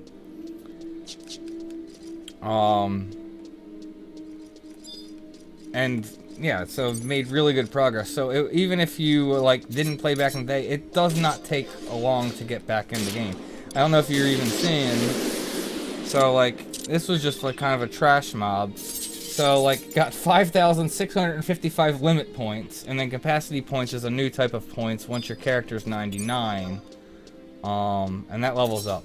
So, because they took the XP cap off, like, you can literally be leveling at, you know, you have an XP band going, and just other XP buffs, you finish stuff, you can be leveling a level 1 character, kill a mob right outside the city, and get, like, 5,000 XP. I am on Asura. But like you can get XP ridiculously fast now. Like you could take a level 1 job and have it to 99 in, I'd say, under 8 hours if you know what you're doing. If you don't know what you're doing and, you know, figuring everything out. I know people have actually essentially speedrunned a brand new character from like 1 to 99, but that is also during the XP campaign. They now have these different campaigns going where it's like different events. Like right now the campaign's going, it's double Unity accolades, which essentially, like I said, when I'm showing this quest, they're by doing these quests that you can equip, like kill mobs, obtain crystals, you get points. Right now you get double accolade points. What else is going? If you ever did Void Watch back in the day, there's a Void Watch campaign going. If you pop a Void Watch in them, all lights are already capped. So basically all you need to do is kill the mob. You don't need to try and proc anything. And from Cerberus, that's cool. Basically my characters were born and raised on Valifor. I only switched to Asura, you know, after I came back after quitting, after Adelan. I even played on Valifor after I came back for a period of time, but then ended up server jumping to here. Just because Valifor was, like, dead.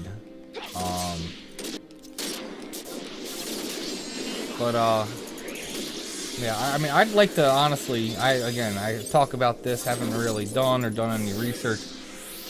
I personally would probably like to find a server that's less populated than this, because sometimes it gets overwhelming. You try and go to camps and there's so many people there, but I don't want to go to a completely dead server either. I want to be on a server that I can pick up groups to do events like Ambuscade and stuff like that. So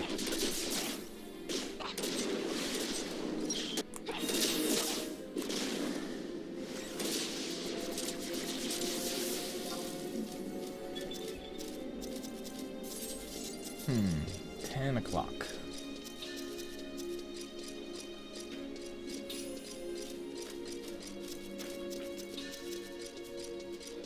I was hoping to get at least one torque tonight.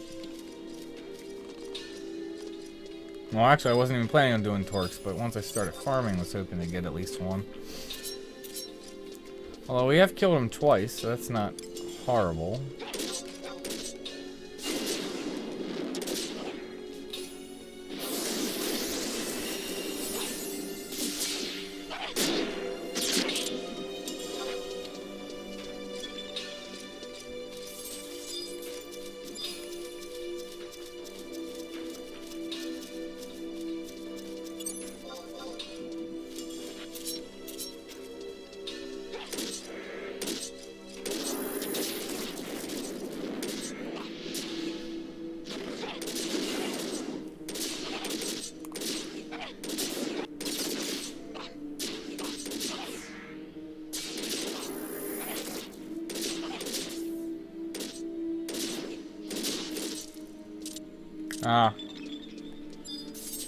Well, you had, what is it, obviously a high-end character. You should have, if you want it to come back.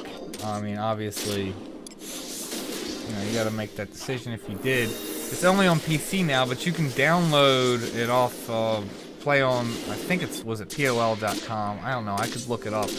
Posted it before, but, I think I might have a video, too. If not, maybe that's something I should make. Just showing that you can just download everything. Like, you don't need to go and rebuy for PC. You don't, like, have to go and buy all the expansions for PC or anything. Since you, like, you know, you played on 360, you obviously had all the expansions if you were playing in Adelan days. you could then just download the software, and as long as you start paying for your subscription again, you could start playing. Wouldn't have to make any additional purchases. You would obviously need a PC, but the interesting thing is, for as old as this game is, you kind of want a pretty decent graphics card. If you're doing anything with a decent amount of people or characters around, it honestly is pretty graphics intensive, which is funny considering how old the game is, and especially since people are like, oh, you know, PS2 graphics, even though this is much better than PS2 graphics. It's definitely at a higher resolution.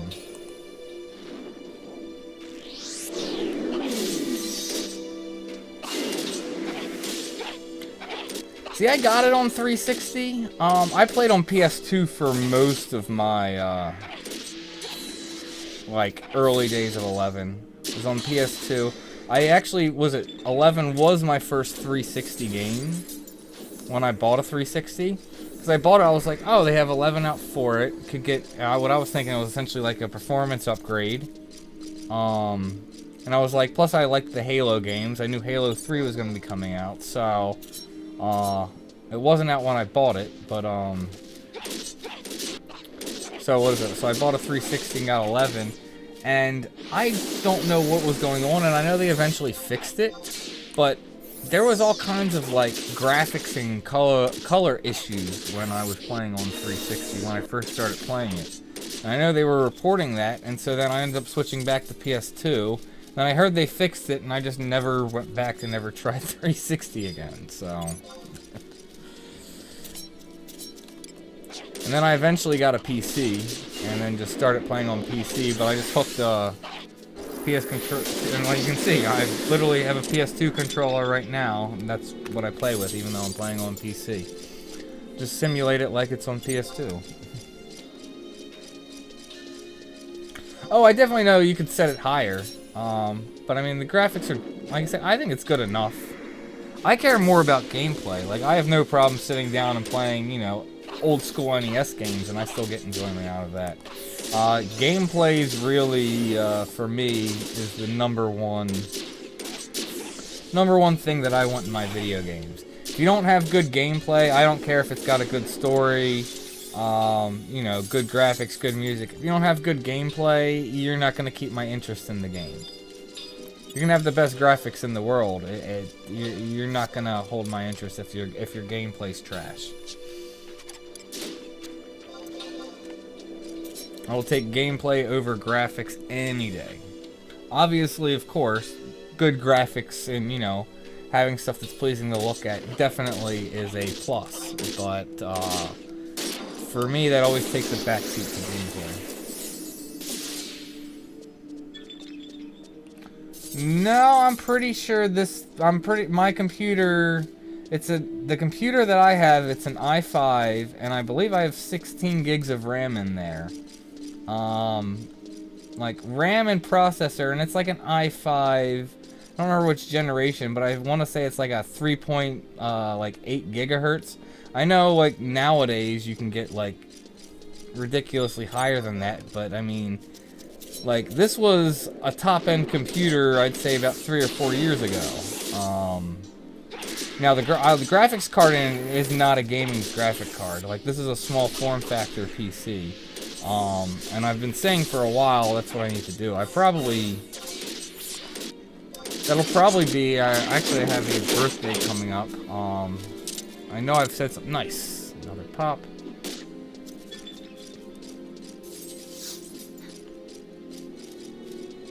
I know I've expressed that before, so we'll see if anyone doesn't get it for me. Maybe I will use some of my YouTube fundage and finally get a graphics card.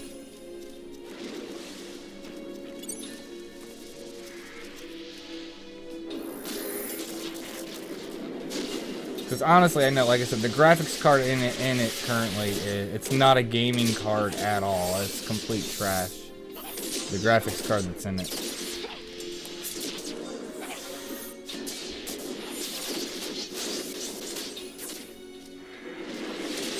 Yeah, it's okay. I mean, I've had people say that before too. Be like, oh, you need to do whatever to, you know, improve it, and thinking it's like, no, the PC has plenty of power. Trust me, the bottleneck is definitely my graphics card in this thing.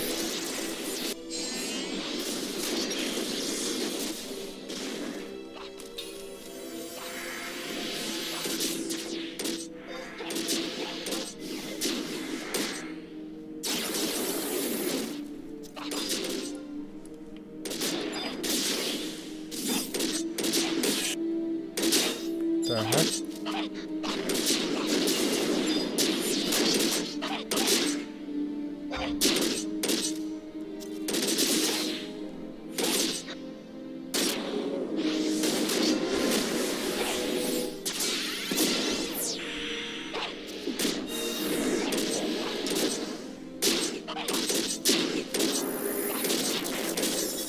Yes, you can, I mean, not necessarily.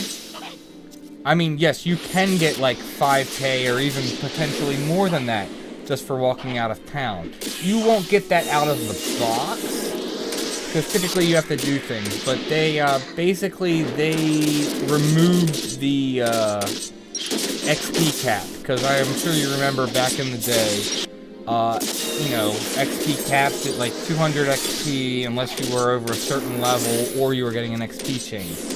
That has been completely removed. There is no XP cap now. Whatever level it is comparatively to whatever you get, you will get whatever the thing is. Then on top of that, there's all kinds of things you can do in the game now to increase your XP. They have, which was kind of like the last, it wasn't an expansion, but like the last thing that they added to the game kind of story is called Rhapsody missions. And by going through Rhapsody missions, you get all kinds of different key items. You get more key items the further you go through Rhapsody missions. And one of the big things going through there is it increases the amount of XP that you can obtain. So by going through and clearing Rhapsody missions and just again using XP bands and different things, you can just get ridiculous amounts of XP nowadays. Like I said, it's not uncommon to be able to just to walk out of town, kill a mob with what is it, with an Escha ring or a caliber ring charge up, and like I said, get 5K plus XP for mobs. Like I said, if you're just a brand new player out of the box, you won't get that, but you will get more than you would get back in the day. You're not like you're gonna get more than 200. But yeah, so.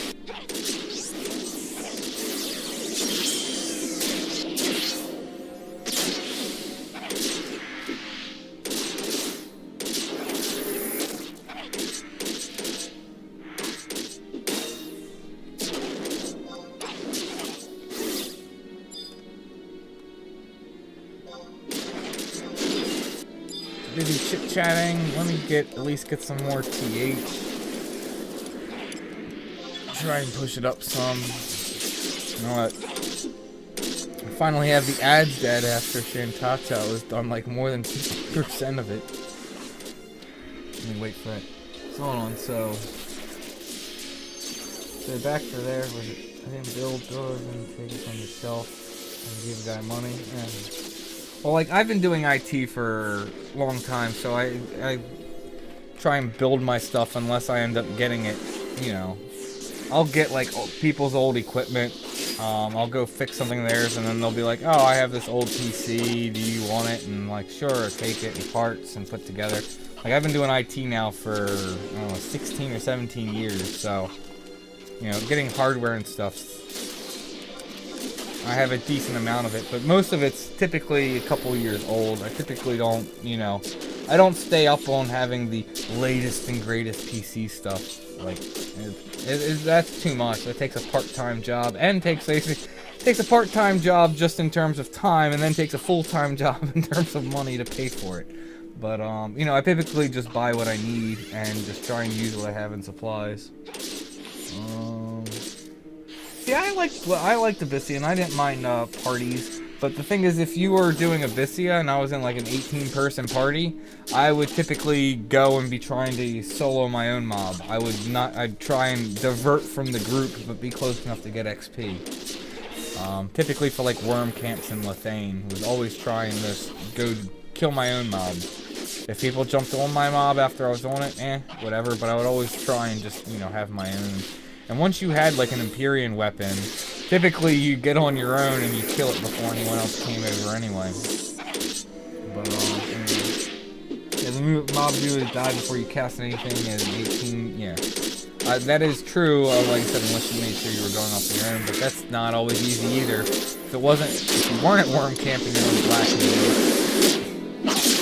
You nuke a mob and then you're tanking it on black mage. Yeah, that's not really safe.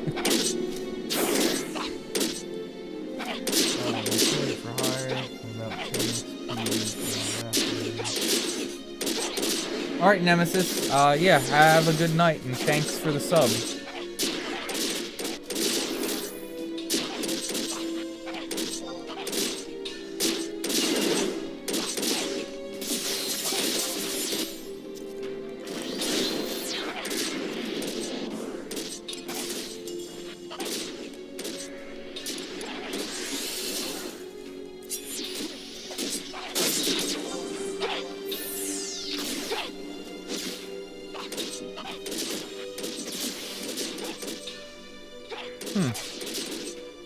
Interesting that August is sometimes getting in damage.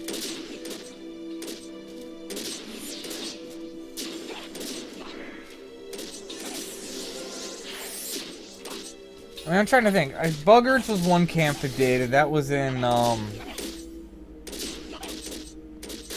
probably Consachent or whatever that is. The Bastok zone with the, crag.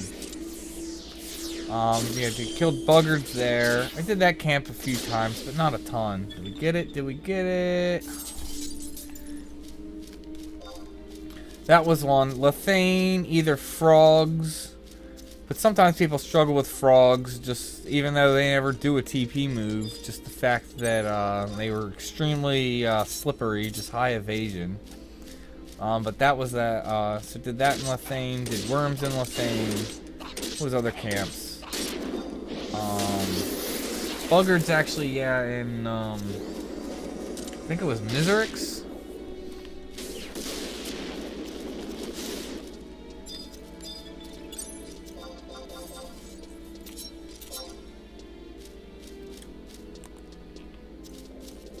Did that, didn't do that one a ton, but I know people like that camp. Camped up in that little, like, cove thing and had someone pull. I'm trying to think what other camps. The dolls in Altepa. Or Altep. Out by the one... What was it? The Conflux, like, all the way at the end. It was, like, all the way at the top of the zone. What other camps? What other camps?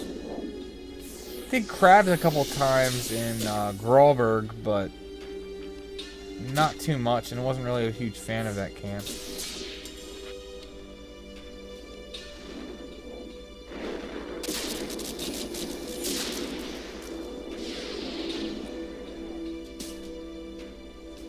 Dang, I was gonna be like, Janchato, are you about to solo this thing? Since everyone was asleep? I actually would have been quite impressed if she would have been able to solo it.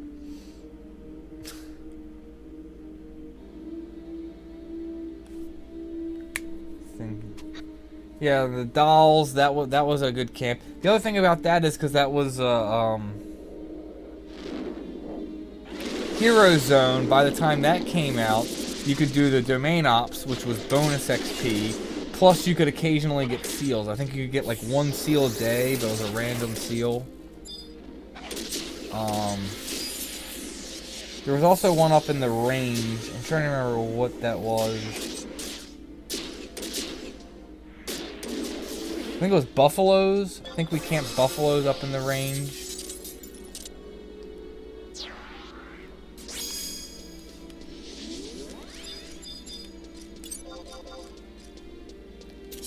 I'm trying to think if there were any other Abyssia camps that I really did. Oh, did Mandy's and Tarongi. So the thing about that was, I think you had to build Azure. I don't think they gave Azure Light. So basically, you would have your black. You would have a black mage go around and like snipe the glowy mobs. I don't remember which ones, and try and get light that way. But yeah, Mandy's were another one.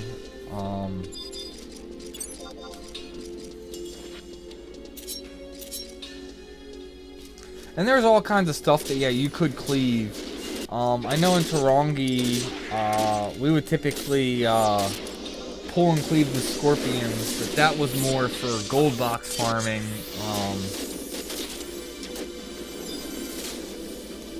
Oh, that guy aggroed for a second. Well, not aggroed, but like, I don't know, got hit by an AoE.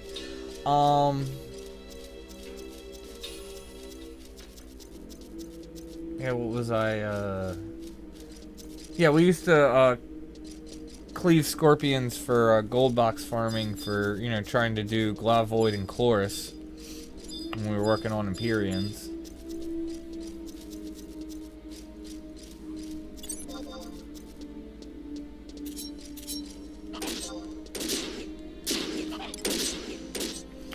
Any other camps? I did XP camps. And that was the thing, you could kind of do anything. Did Calibres a few times in Miserix, but I think there was just much better stuff. People didn't do that much. I think we did or not Raptors. What else was there? It was up near the Calibres. It might have just been Vultures. I do remember XPing, like, after Abyssia came out. Like, right after it came out. Because then, of course, the cap was broken and we could get to 80. And people didn't know, like, how how Abyssia XP worked. Not to mention, just also people typically didn't have stones. And, you know, you just couldn't really spend a lot of time in Abyssia when it was first released. Considering you would get, like, 1 stone a day every 20 hours. And that only equated to a half an hour of time in, so you couldn't spend a lot of time. I also remember I spent most of my time because I had,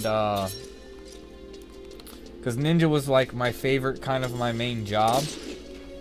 And I ended up building at that point was the OAT Katana, was offhanding that.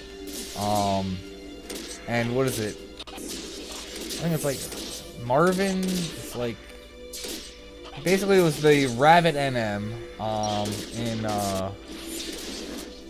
in Lethane.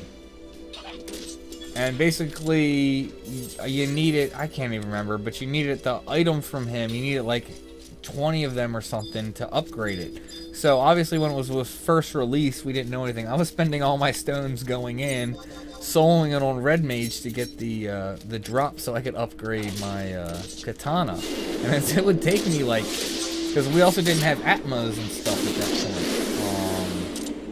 point. So it was taking me like 40 minutes to kill the rabbit, because I was like dotting and nuking and kiting around the walls that they had there.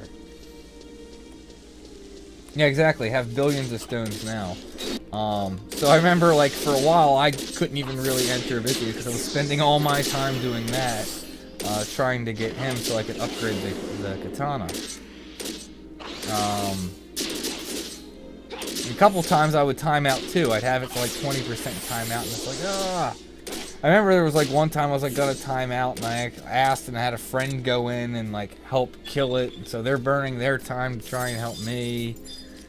Remember it was like 1 or 2 times they like came in. I ended up timing out, and so then they came in and finished it off before it would regen, and then they'd give me the drops anyway. It was always nice having good friends. But yeah, did that for a while, and then but then also so when XPing to 80, I remember XPing in Promi zones, because they put high level mobs in the Promi zones. That was a pain to get down there for camping. And then also XP'd on those, like the added vultures outside of Tav. And I remember XPing on them to get to 80 before we found out about the how Abyssia XP worked. Then I remember when we like found out how Abyssia XP worked, we kind of were like thinking. I remember people were like, "Is this like glitched? Is this broken? Are they gonna like patch this?" They're like. I remember me and one friend at the time, we ended up like staying up to like 4 a.m. Didn't care. I was like, I don't care if I'm gonna be going on like 2 hours of sleep for work. It's like, this XP is too good. I don't care if they patch it, because essentially you'd get to the point after like an hour and a half where you're killing a mob when you're used to getting 200 XP per kill with a party of 6, whereas now we're getting like 600 XP per kill with 18 people. So you're just getting the points coming in faster, plus it's so much more XP. It was just it was ridiculous. And I do remember us thinking it was like, we're like, was this not intended and they somehow screwed it up and we're getting XP we shouldn't have? Let's try and get as much as we can before it's patched. Oh man.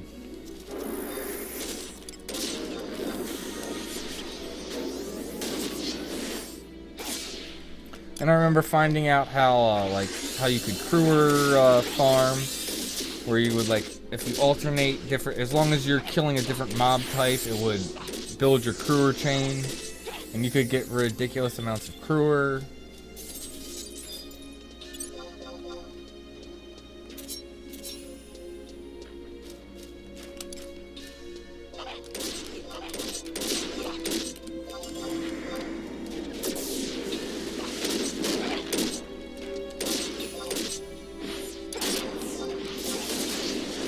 I don't think there was any other XP camps really did. Vast majority of them were either in Altep on the dolls, Lethane on worms, or frogs. And yeah, I think those were like the camps.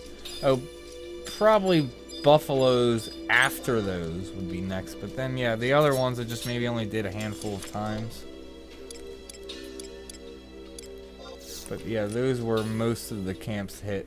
Like I said, mostly, like, I probably Worms was the camp that did the most, especially since that was one of the first 3 zones that came out. And Tep was a highly done one, but that was Heroes and that came later. So it had already been like XPing on other stuff for such a long time by the time that came around.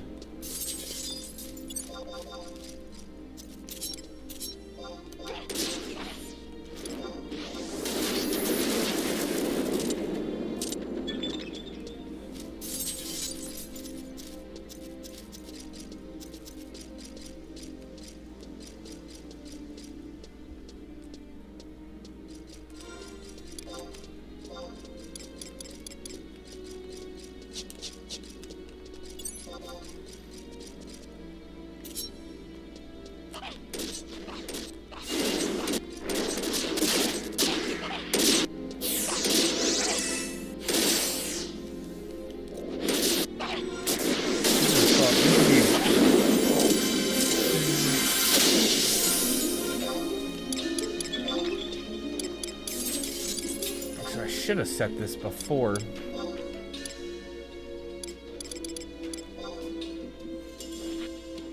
could take that one off.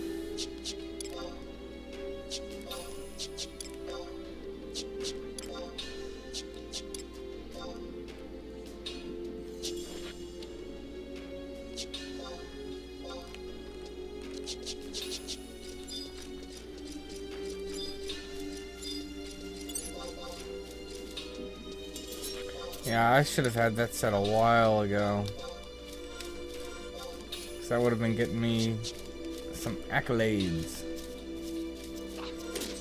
Actually, I don't even think I've set the date. Yeah.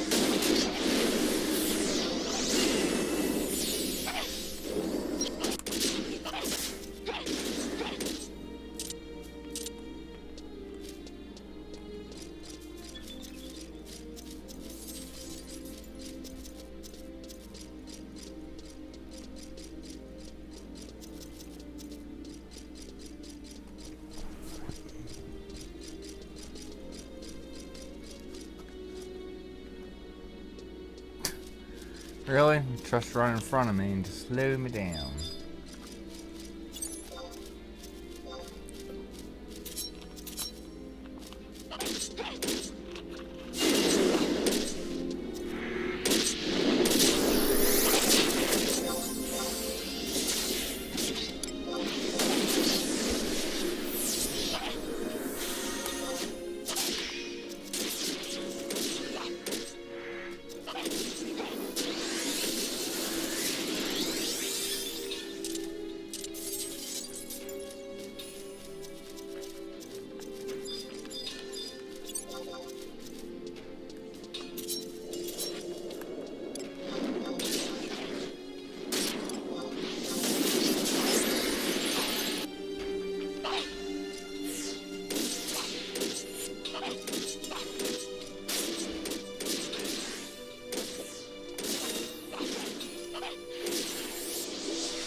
I did not realize my laptop was not plugged in. Oh well, no biggie.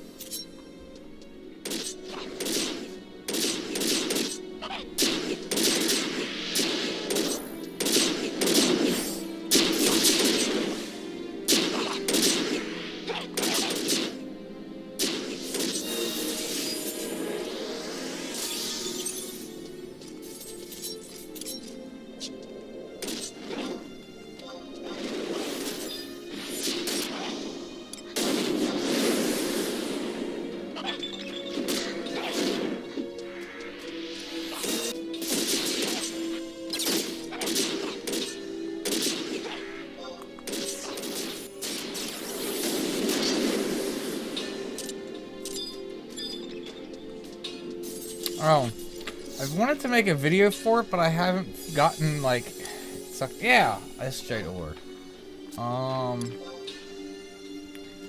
But there's been footage that I've wanted to get. So, one thing I've noticed from all the Escha farming, per player character, because it is per player character, you can only have one treasure chest out at a time.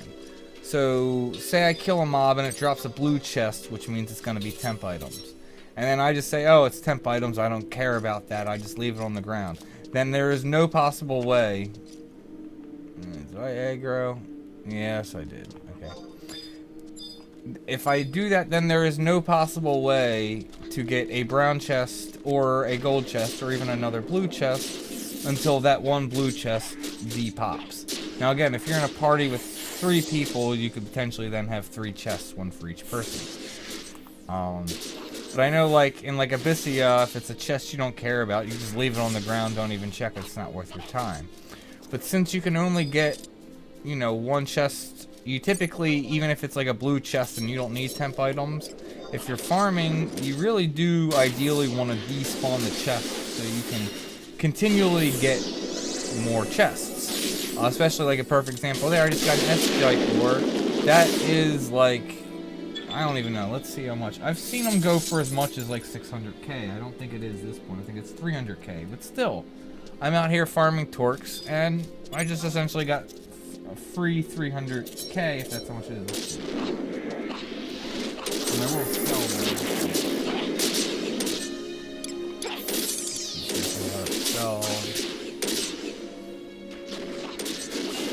Why is it not popping up? I have the beginning of that.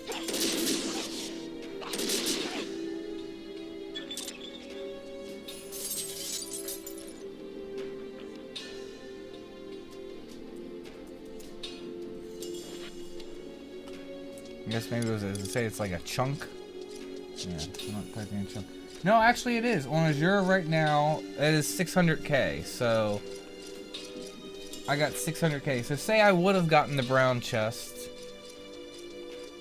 but instead I had a blue chest that I didn't despawn. Well, then I never would have potentially gotten that, and that wasn't out the window. Plus, it is potentially possible to get facility rings and caliber rings out of brown chests, even though you're mostly going to get them out of gold chests, which are extremely rare. But I have seen and gotten them out of brown chests.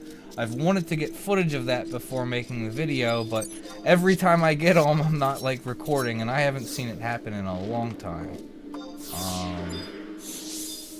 But I haven't really been in, you know, farming in any of the Escha zones that much until recently anyway. But it is something to note. If you are doing a lot of farming in any of the Escha zones, it's typically good to always just click, and then even if you don't want what's in the chest, just, you know, destroy it.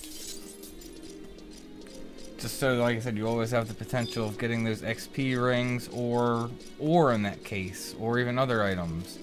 Like you can get some other stuff that's used to like pop things. Like I know you can get, what is it? It's like ashweed something. Oh, gravewood logs. Those are worth decent money too. Not as much as the ore, but But yeah, it definitely, if you can, you want to get in the habit, at least in Escha zones, to click all your chests and depop them. Because I see so many people that just leave them. I do that too occasionally, if I just forget and I'm being lazy. But ideally, you do want to be popping all your chests and either taking it or destroying it.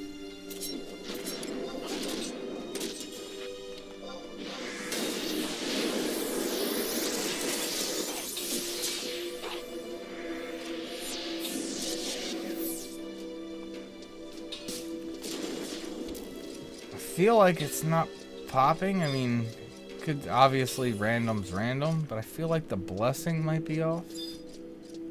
I don't know. It's starting to get late. I'm gonna try and get it at least one more time.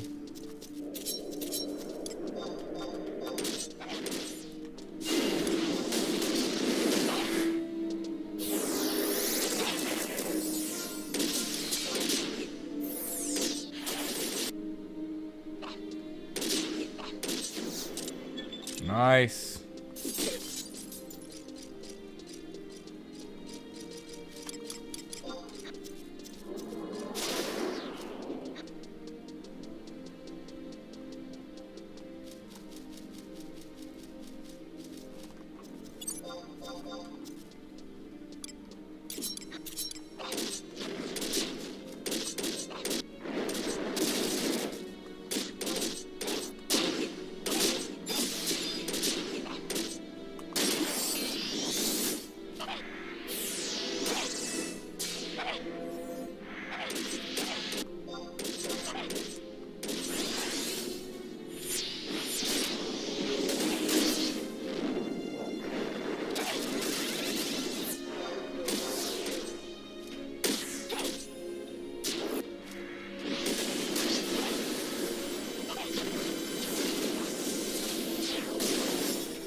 Up.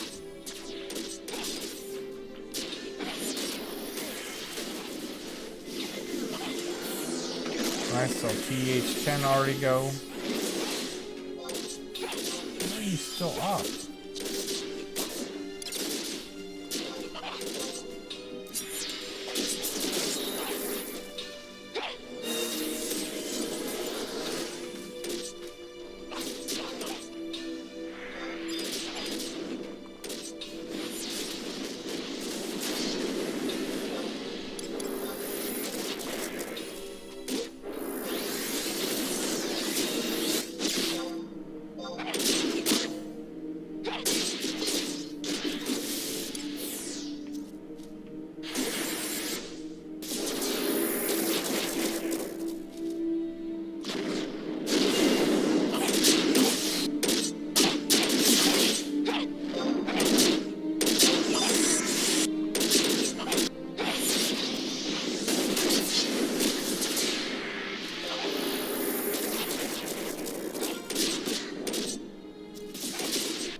I don't know why, but August always seems to be a pain to like trick attack, and there's always like times to like miss it.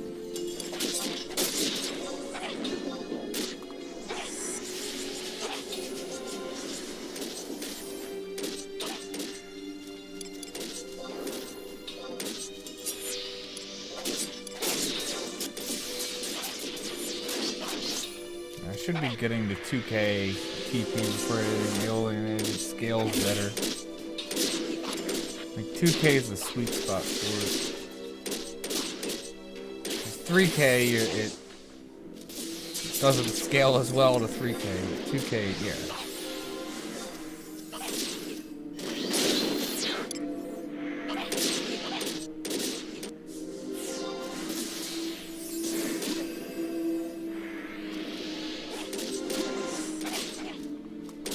Yeah, see, I don't feel like... Yeah, it didn't even crit. Just got 70, like... And that looked like it should have, landed. I just don't know why. August is sometimes just a pain to, hit... trick attack on.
Probably shouldn't have weapon skilled there.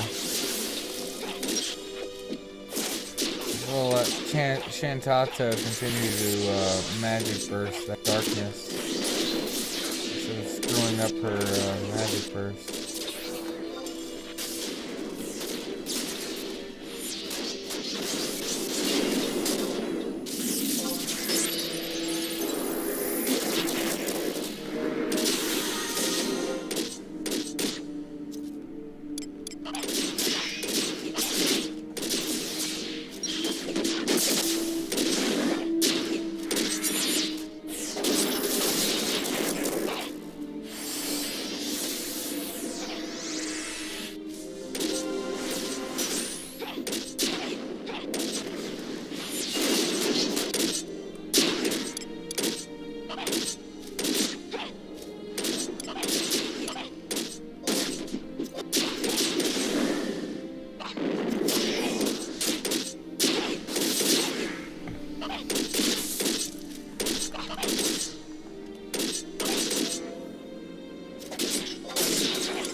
he should be done now.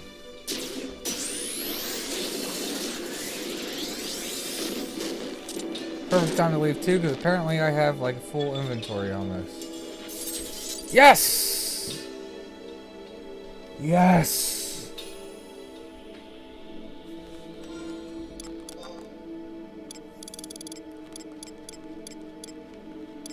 That puts us at 3 now. Yes.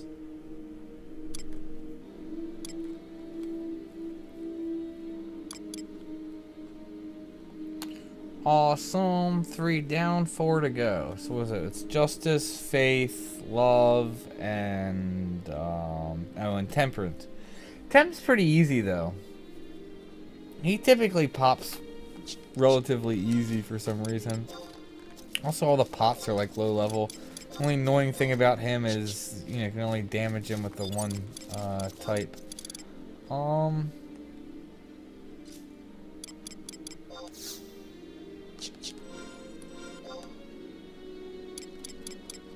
Man, not enough accolades.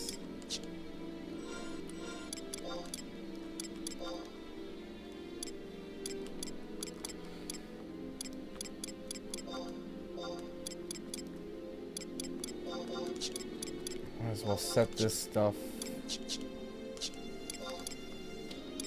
Can kill this.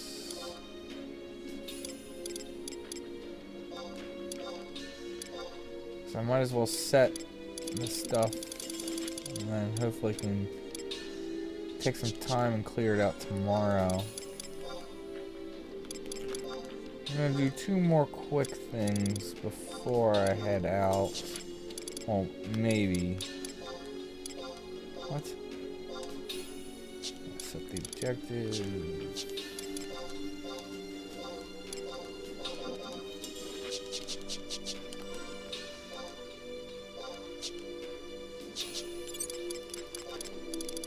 I'm trying to think. Am I going crazy, or did they change it so... Oh, I can't even...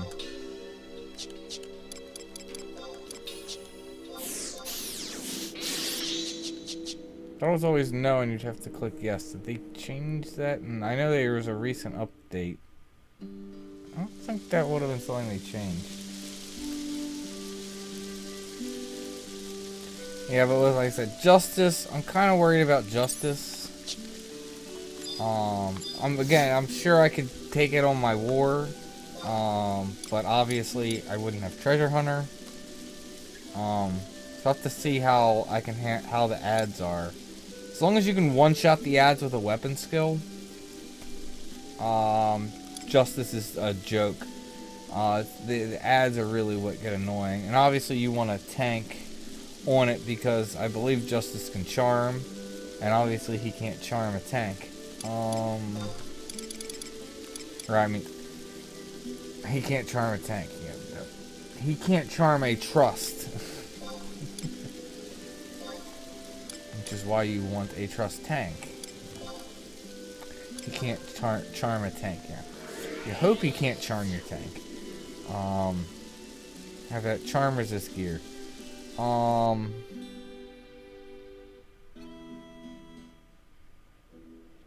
Was it faith is annoying because of petrify and sleep. He gets the CC. Love is just annoying because that can do high damage and just constantly spawning 3 ads at a time. And yeah, temp's a joke. So it'll be interesting to see.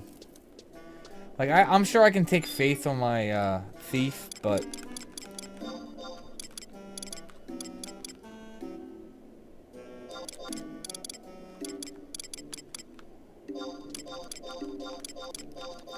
trying to save my +2s.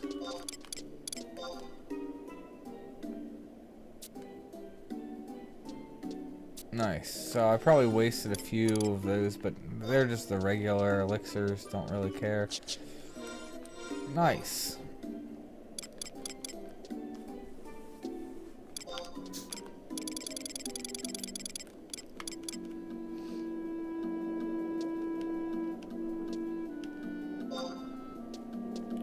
stinks I didn't get the headpiece, because that's what I really wanted, but I have the feet.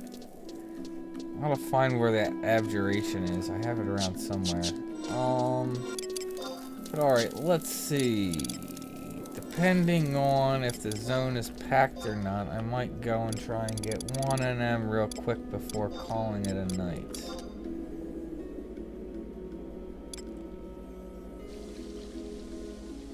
Yeah, that's... They're likely killing it, so...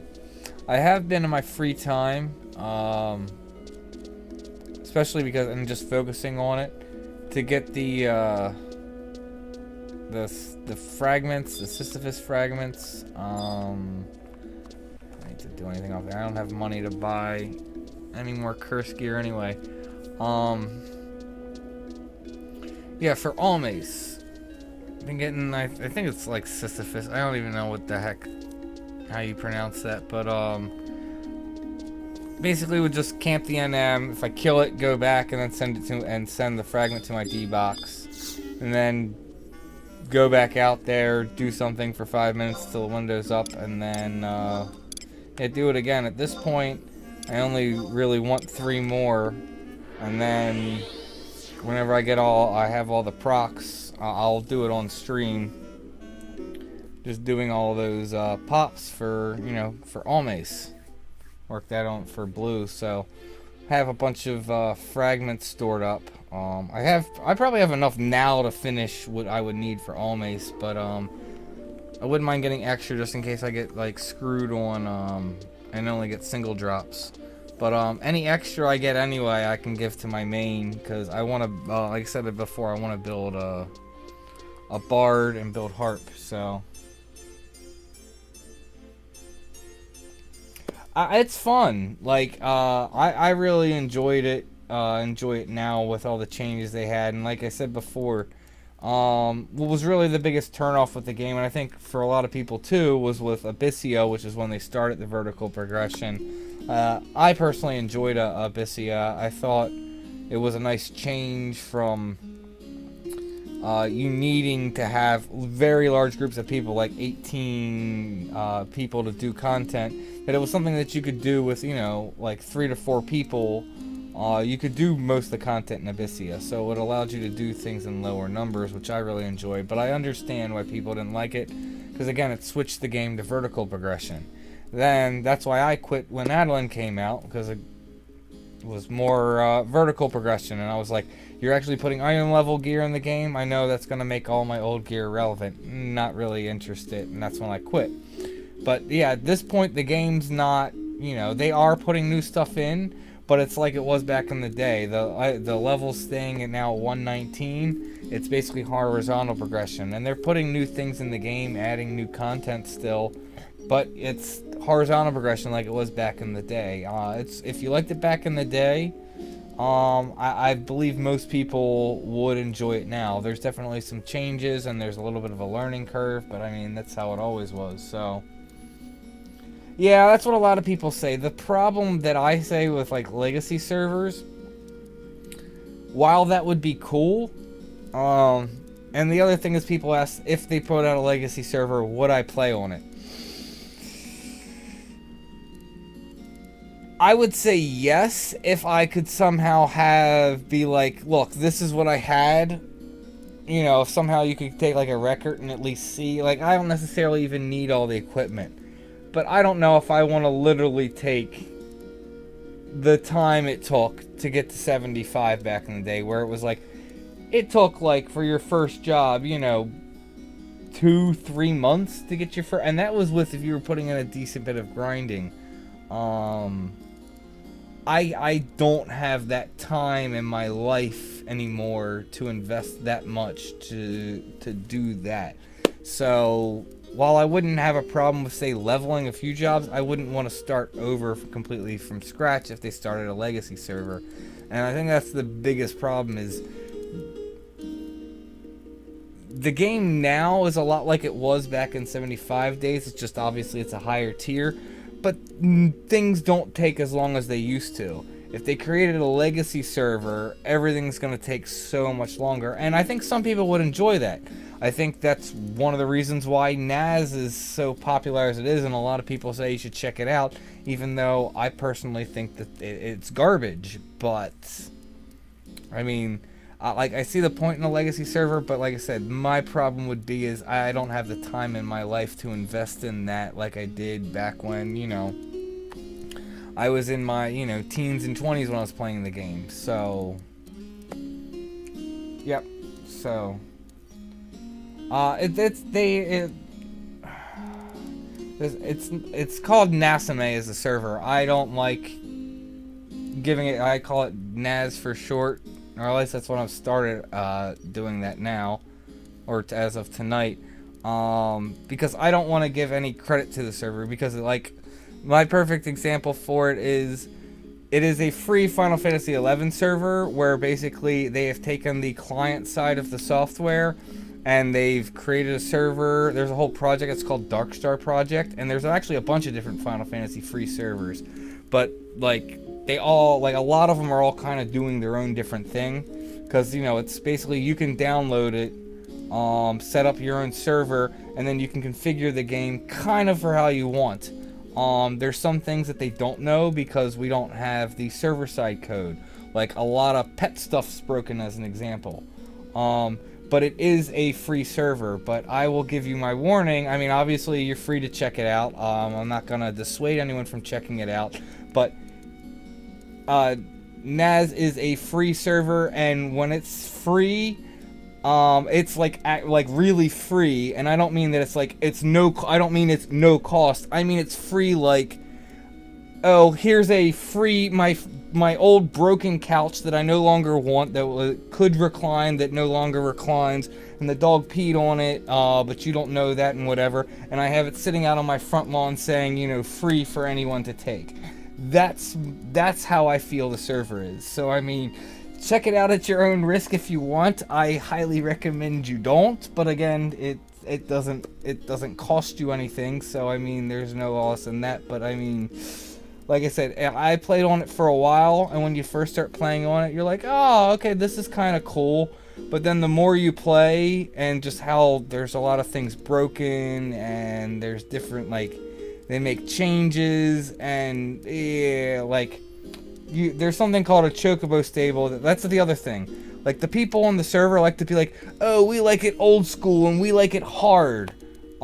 Except for there's a lot of modern day stuff that's it uses the modern day client. Like, they actually use when Square Enix updates the current paid 11, you have to update it to play on these free servers. They are using whatever the current client thing is, but then they like disable certain things. Like, you can't use home point crystal warps like you've seen me use around.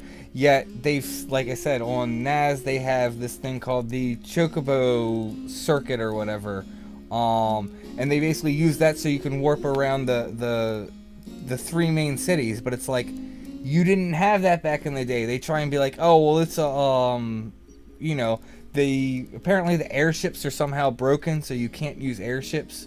So that's like a way around that. It's like,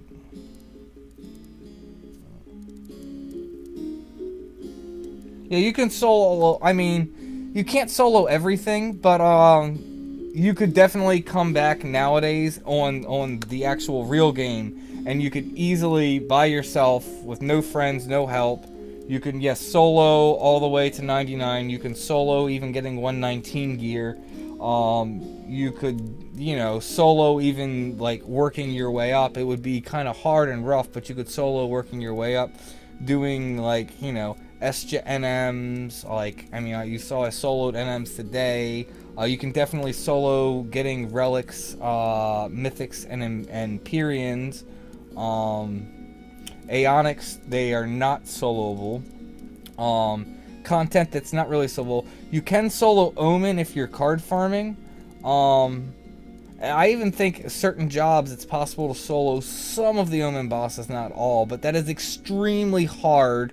You're going to need top-end gear, and you're going to have to be a top-end skilled player to be able to do that, but potentially possible. But Omen's typically events you're going to need people. Ambuscade is again, that's capable of soloing. You're much better off doing that with a party, just because you're going to be able to do it higher level. You'll get more points. Plus, there's points in Ambuscade called Gallantry that you only get by doing it with other people.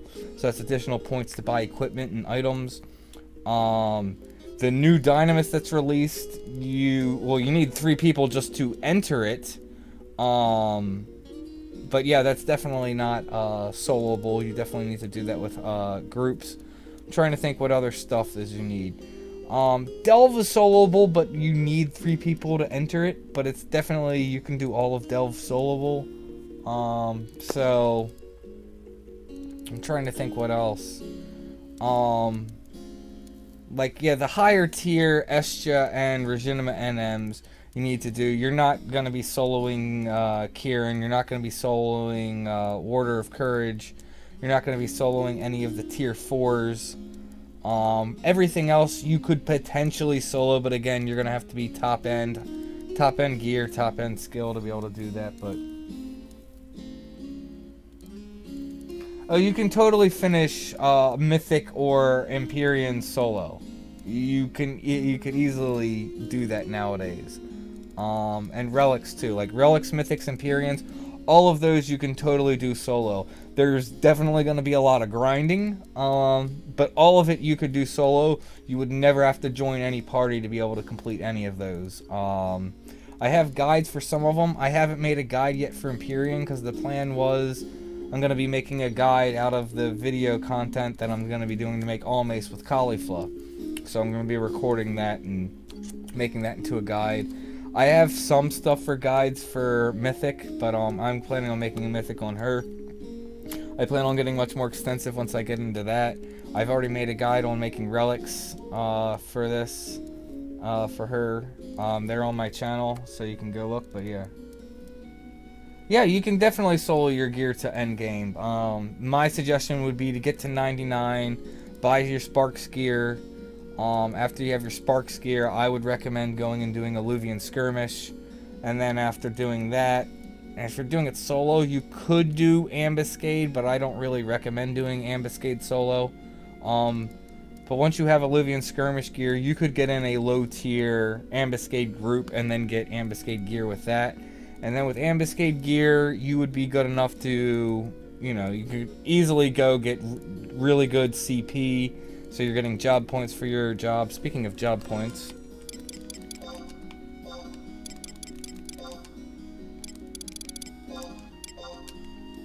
give myself another triple attack.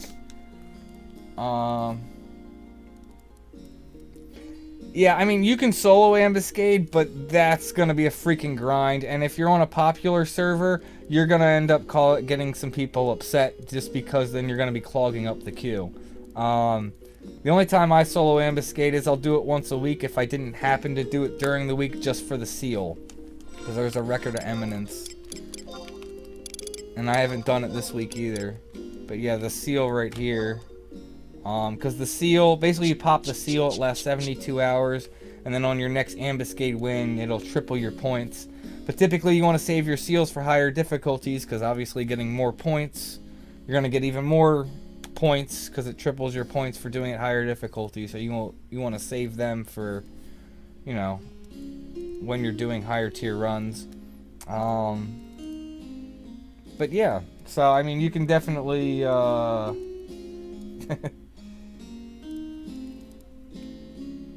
you can definitely you know, you can completely solo, never join another player character's party, and definitely get yourself I wouldn't say completely top end, but you could definitely get yourself high end. You could definitely do it solo and get yourself to the point where you would be very well geared and like an endgame Link Shell would have interest in you joining them where you could actually contribute. You can totally do all that solo. I do like that the game still requires you to have to, you know, do things with people, but it is the point now with trusts and stuff, if you know how to progress, which is a lot of what I'm trying to do with this channel, is, you know, show people how to do a lot of stuff either solo or low man. you can definitely get, you know, pretty top end and get your characters pretty decent all while doing it solo. So.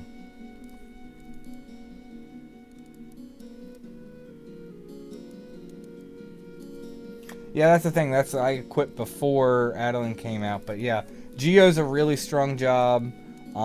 If you're coming back and you are looking to get into groups, really good. Any support jobs are always sought after. Geo and Bard are obviously the top two in terms of support jobs, really sought after. Red Mage is somewhat sought after too for certain events, especially like Ambuscade. It's really sought after for this month just because you can't really use Geo or Bard in Ambuscade this month. Basically the mechanics of it, the NMs punish you for using their buffs.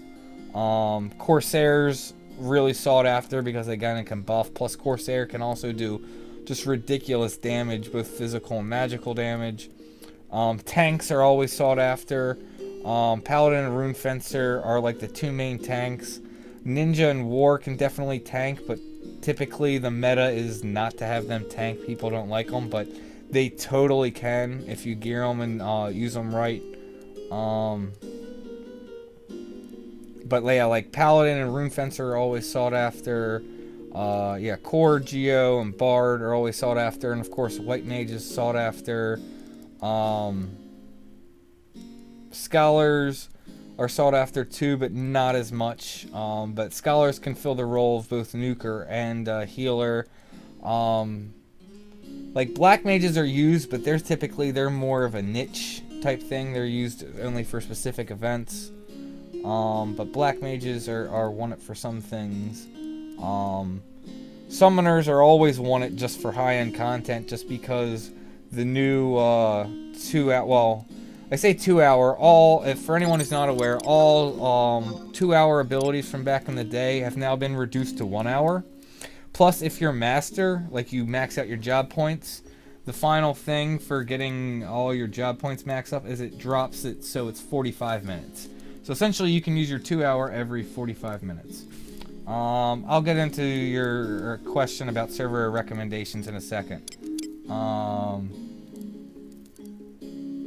I've not gotten any, I've not finished doing anything where I can actually upgrade the relics in terms of augmenting them. I have many. She has 119 Afterglow Ragnarok, and I have multiple either Aeonics or Afterglow Rimas, as they're called, Relic, Empyrean, Mythics, on my main. But I have not augmented any of the Rimas yet. I still haven't, like, cleared any of the Dynamis, the new Dynamis stuff that allows you to do the upgrades, or just done the job points. I haven't actually, like, done any, like, leveling on my main in a few months at this point. But,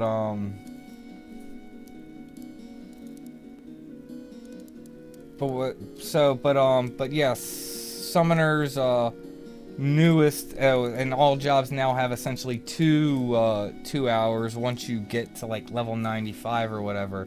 Like, Thieves here was it Larcy, and that's like a guaranteed steal a buff. So you know how I don't know if, like, you could get Aura Steal where you could steal a buff from an enemy. This guarantees that you will dispel and steal a buff from an enemy 100% of the time as long as it has a buff. That's Thieves, but Summoner has a new one. It's called Astral Conduit. It gives you, when you use it, you get max MP, it resets your blood pack timers, and for 30 seconds you can use blood packs with no, like, 0 recast on timers.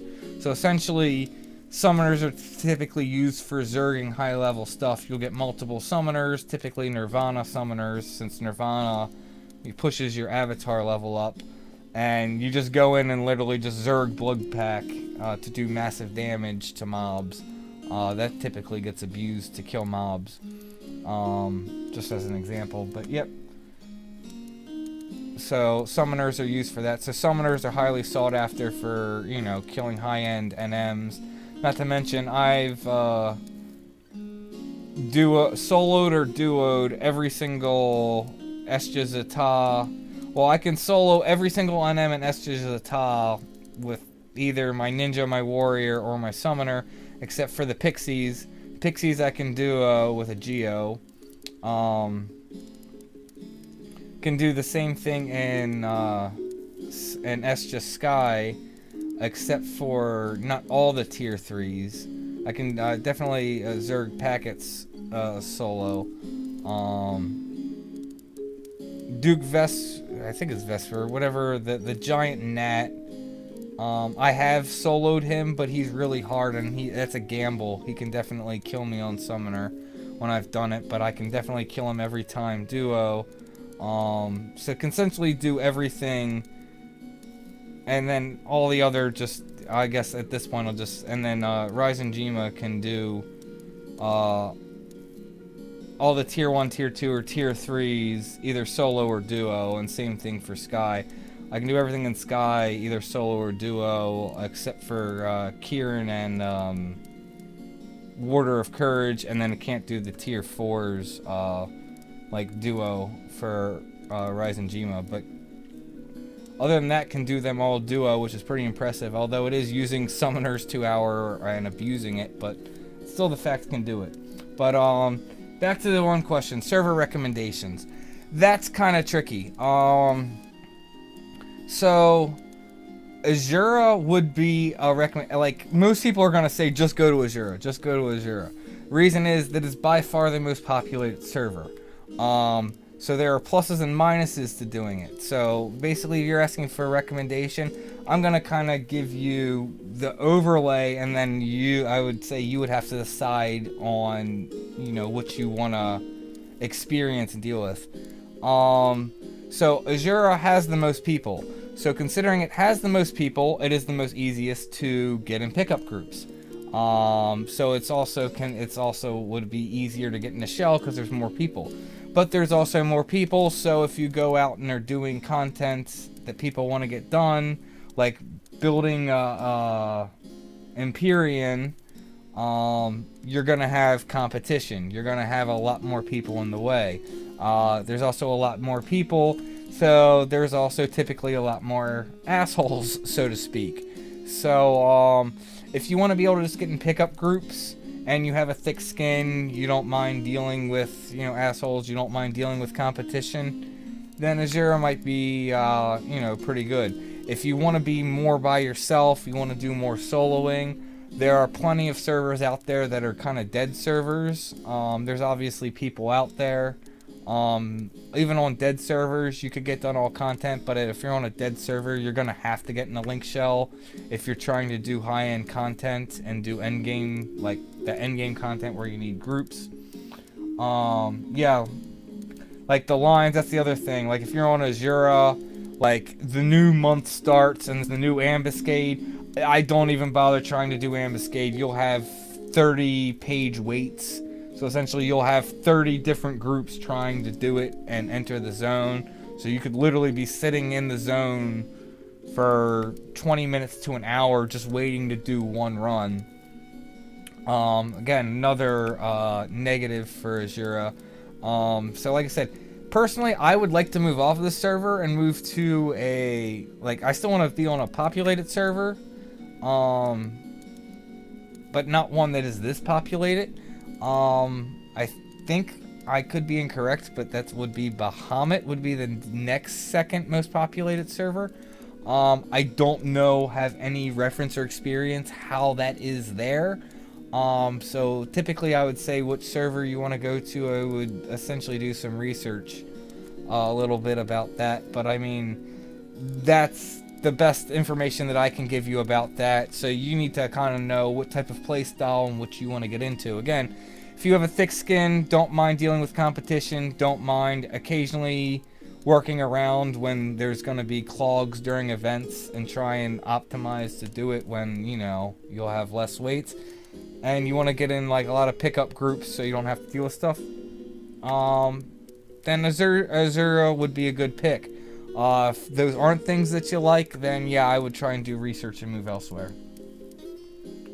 Yeah, you get a lot of e-peening going on. You definitely have that. You will literally, so, in case you're not aware, so like I said, Ambuscade is kind of a high sought after event. You can literally pick the levels. If you're going to do volume 1, like the lowest level is 119, then it keeps going up in tiers of 5. So then it'll be like 119, then 124, then 129, moving up in difficulty levels. And you will literally see on Asura shouts for normal. So there's very easy, normal, hard, and very hard. You'll literally shouts for normal where people will be like, they want a master Rima. So essentially they want your job to be max on job points and for you to have an ultimate weapon to join the group for essentially a normal run. When you totally do not need that level of a character to be able to perform well on that. You typically do need to be, not necessarily to that level, but you need to be close to that level to do very difficult. Just because or else you're going to be whiffing, you're going to be doing horrible damage, otherwise, but like, you definitely get that on Asura where people want, like, you know, they want a top-end DD to essentially help carry the group for easy content, which I think is kind of ridiculous, but I mean, that's what it is, so it is what it is. So what do you mean, so not mythic? No, I mean, mythic's definitely in there. Like, that's why it's called, it's called a Rima. Rima, so R-E-M-A is essentially, people try and say there's a new thing now because they now have new Dynamis weapons, which are kind of considered ultimate weapons. But, so Rima, so Relic for R, E for Empyrean, M for Mythic, and A for Aeonic.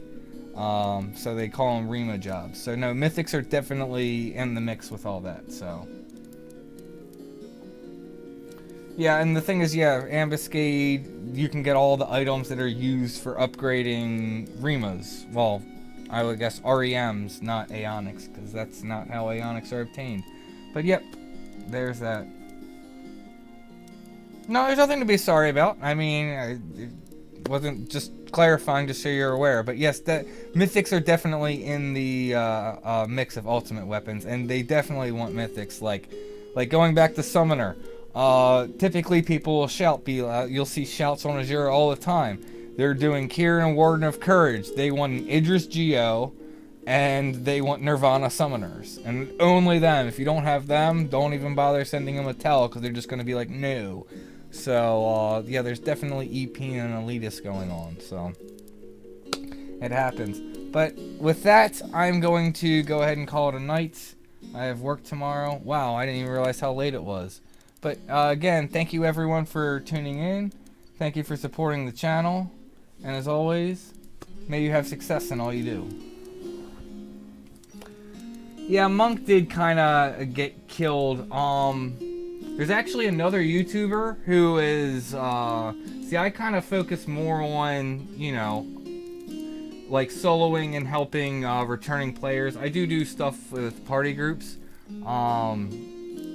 I can't remember his name. I know it starts with an R. If you look for it, you should be able to find it.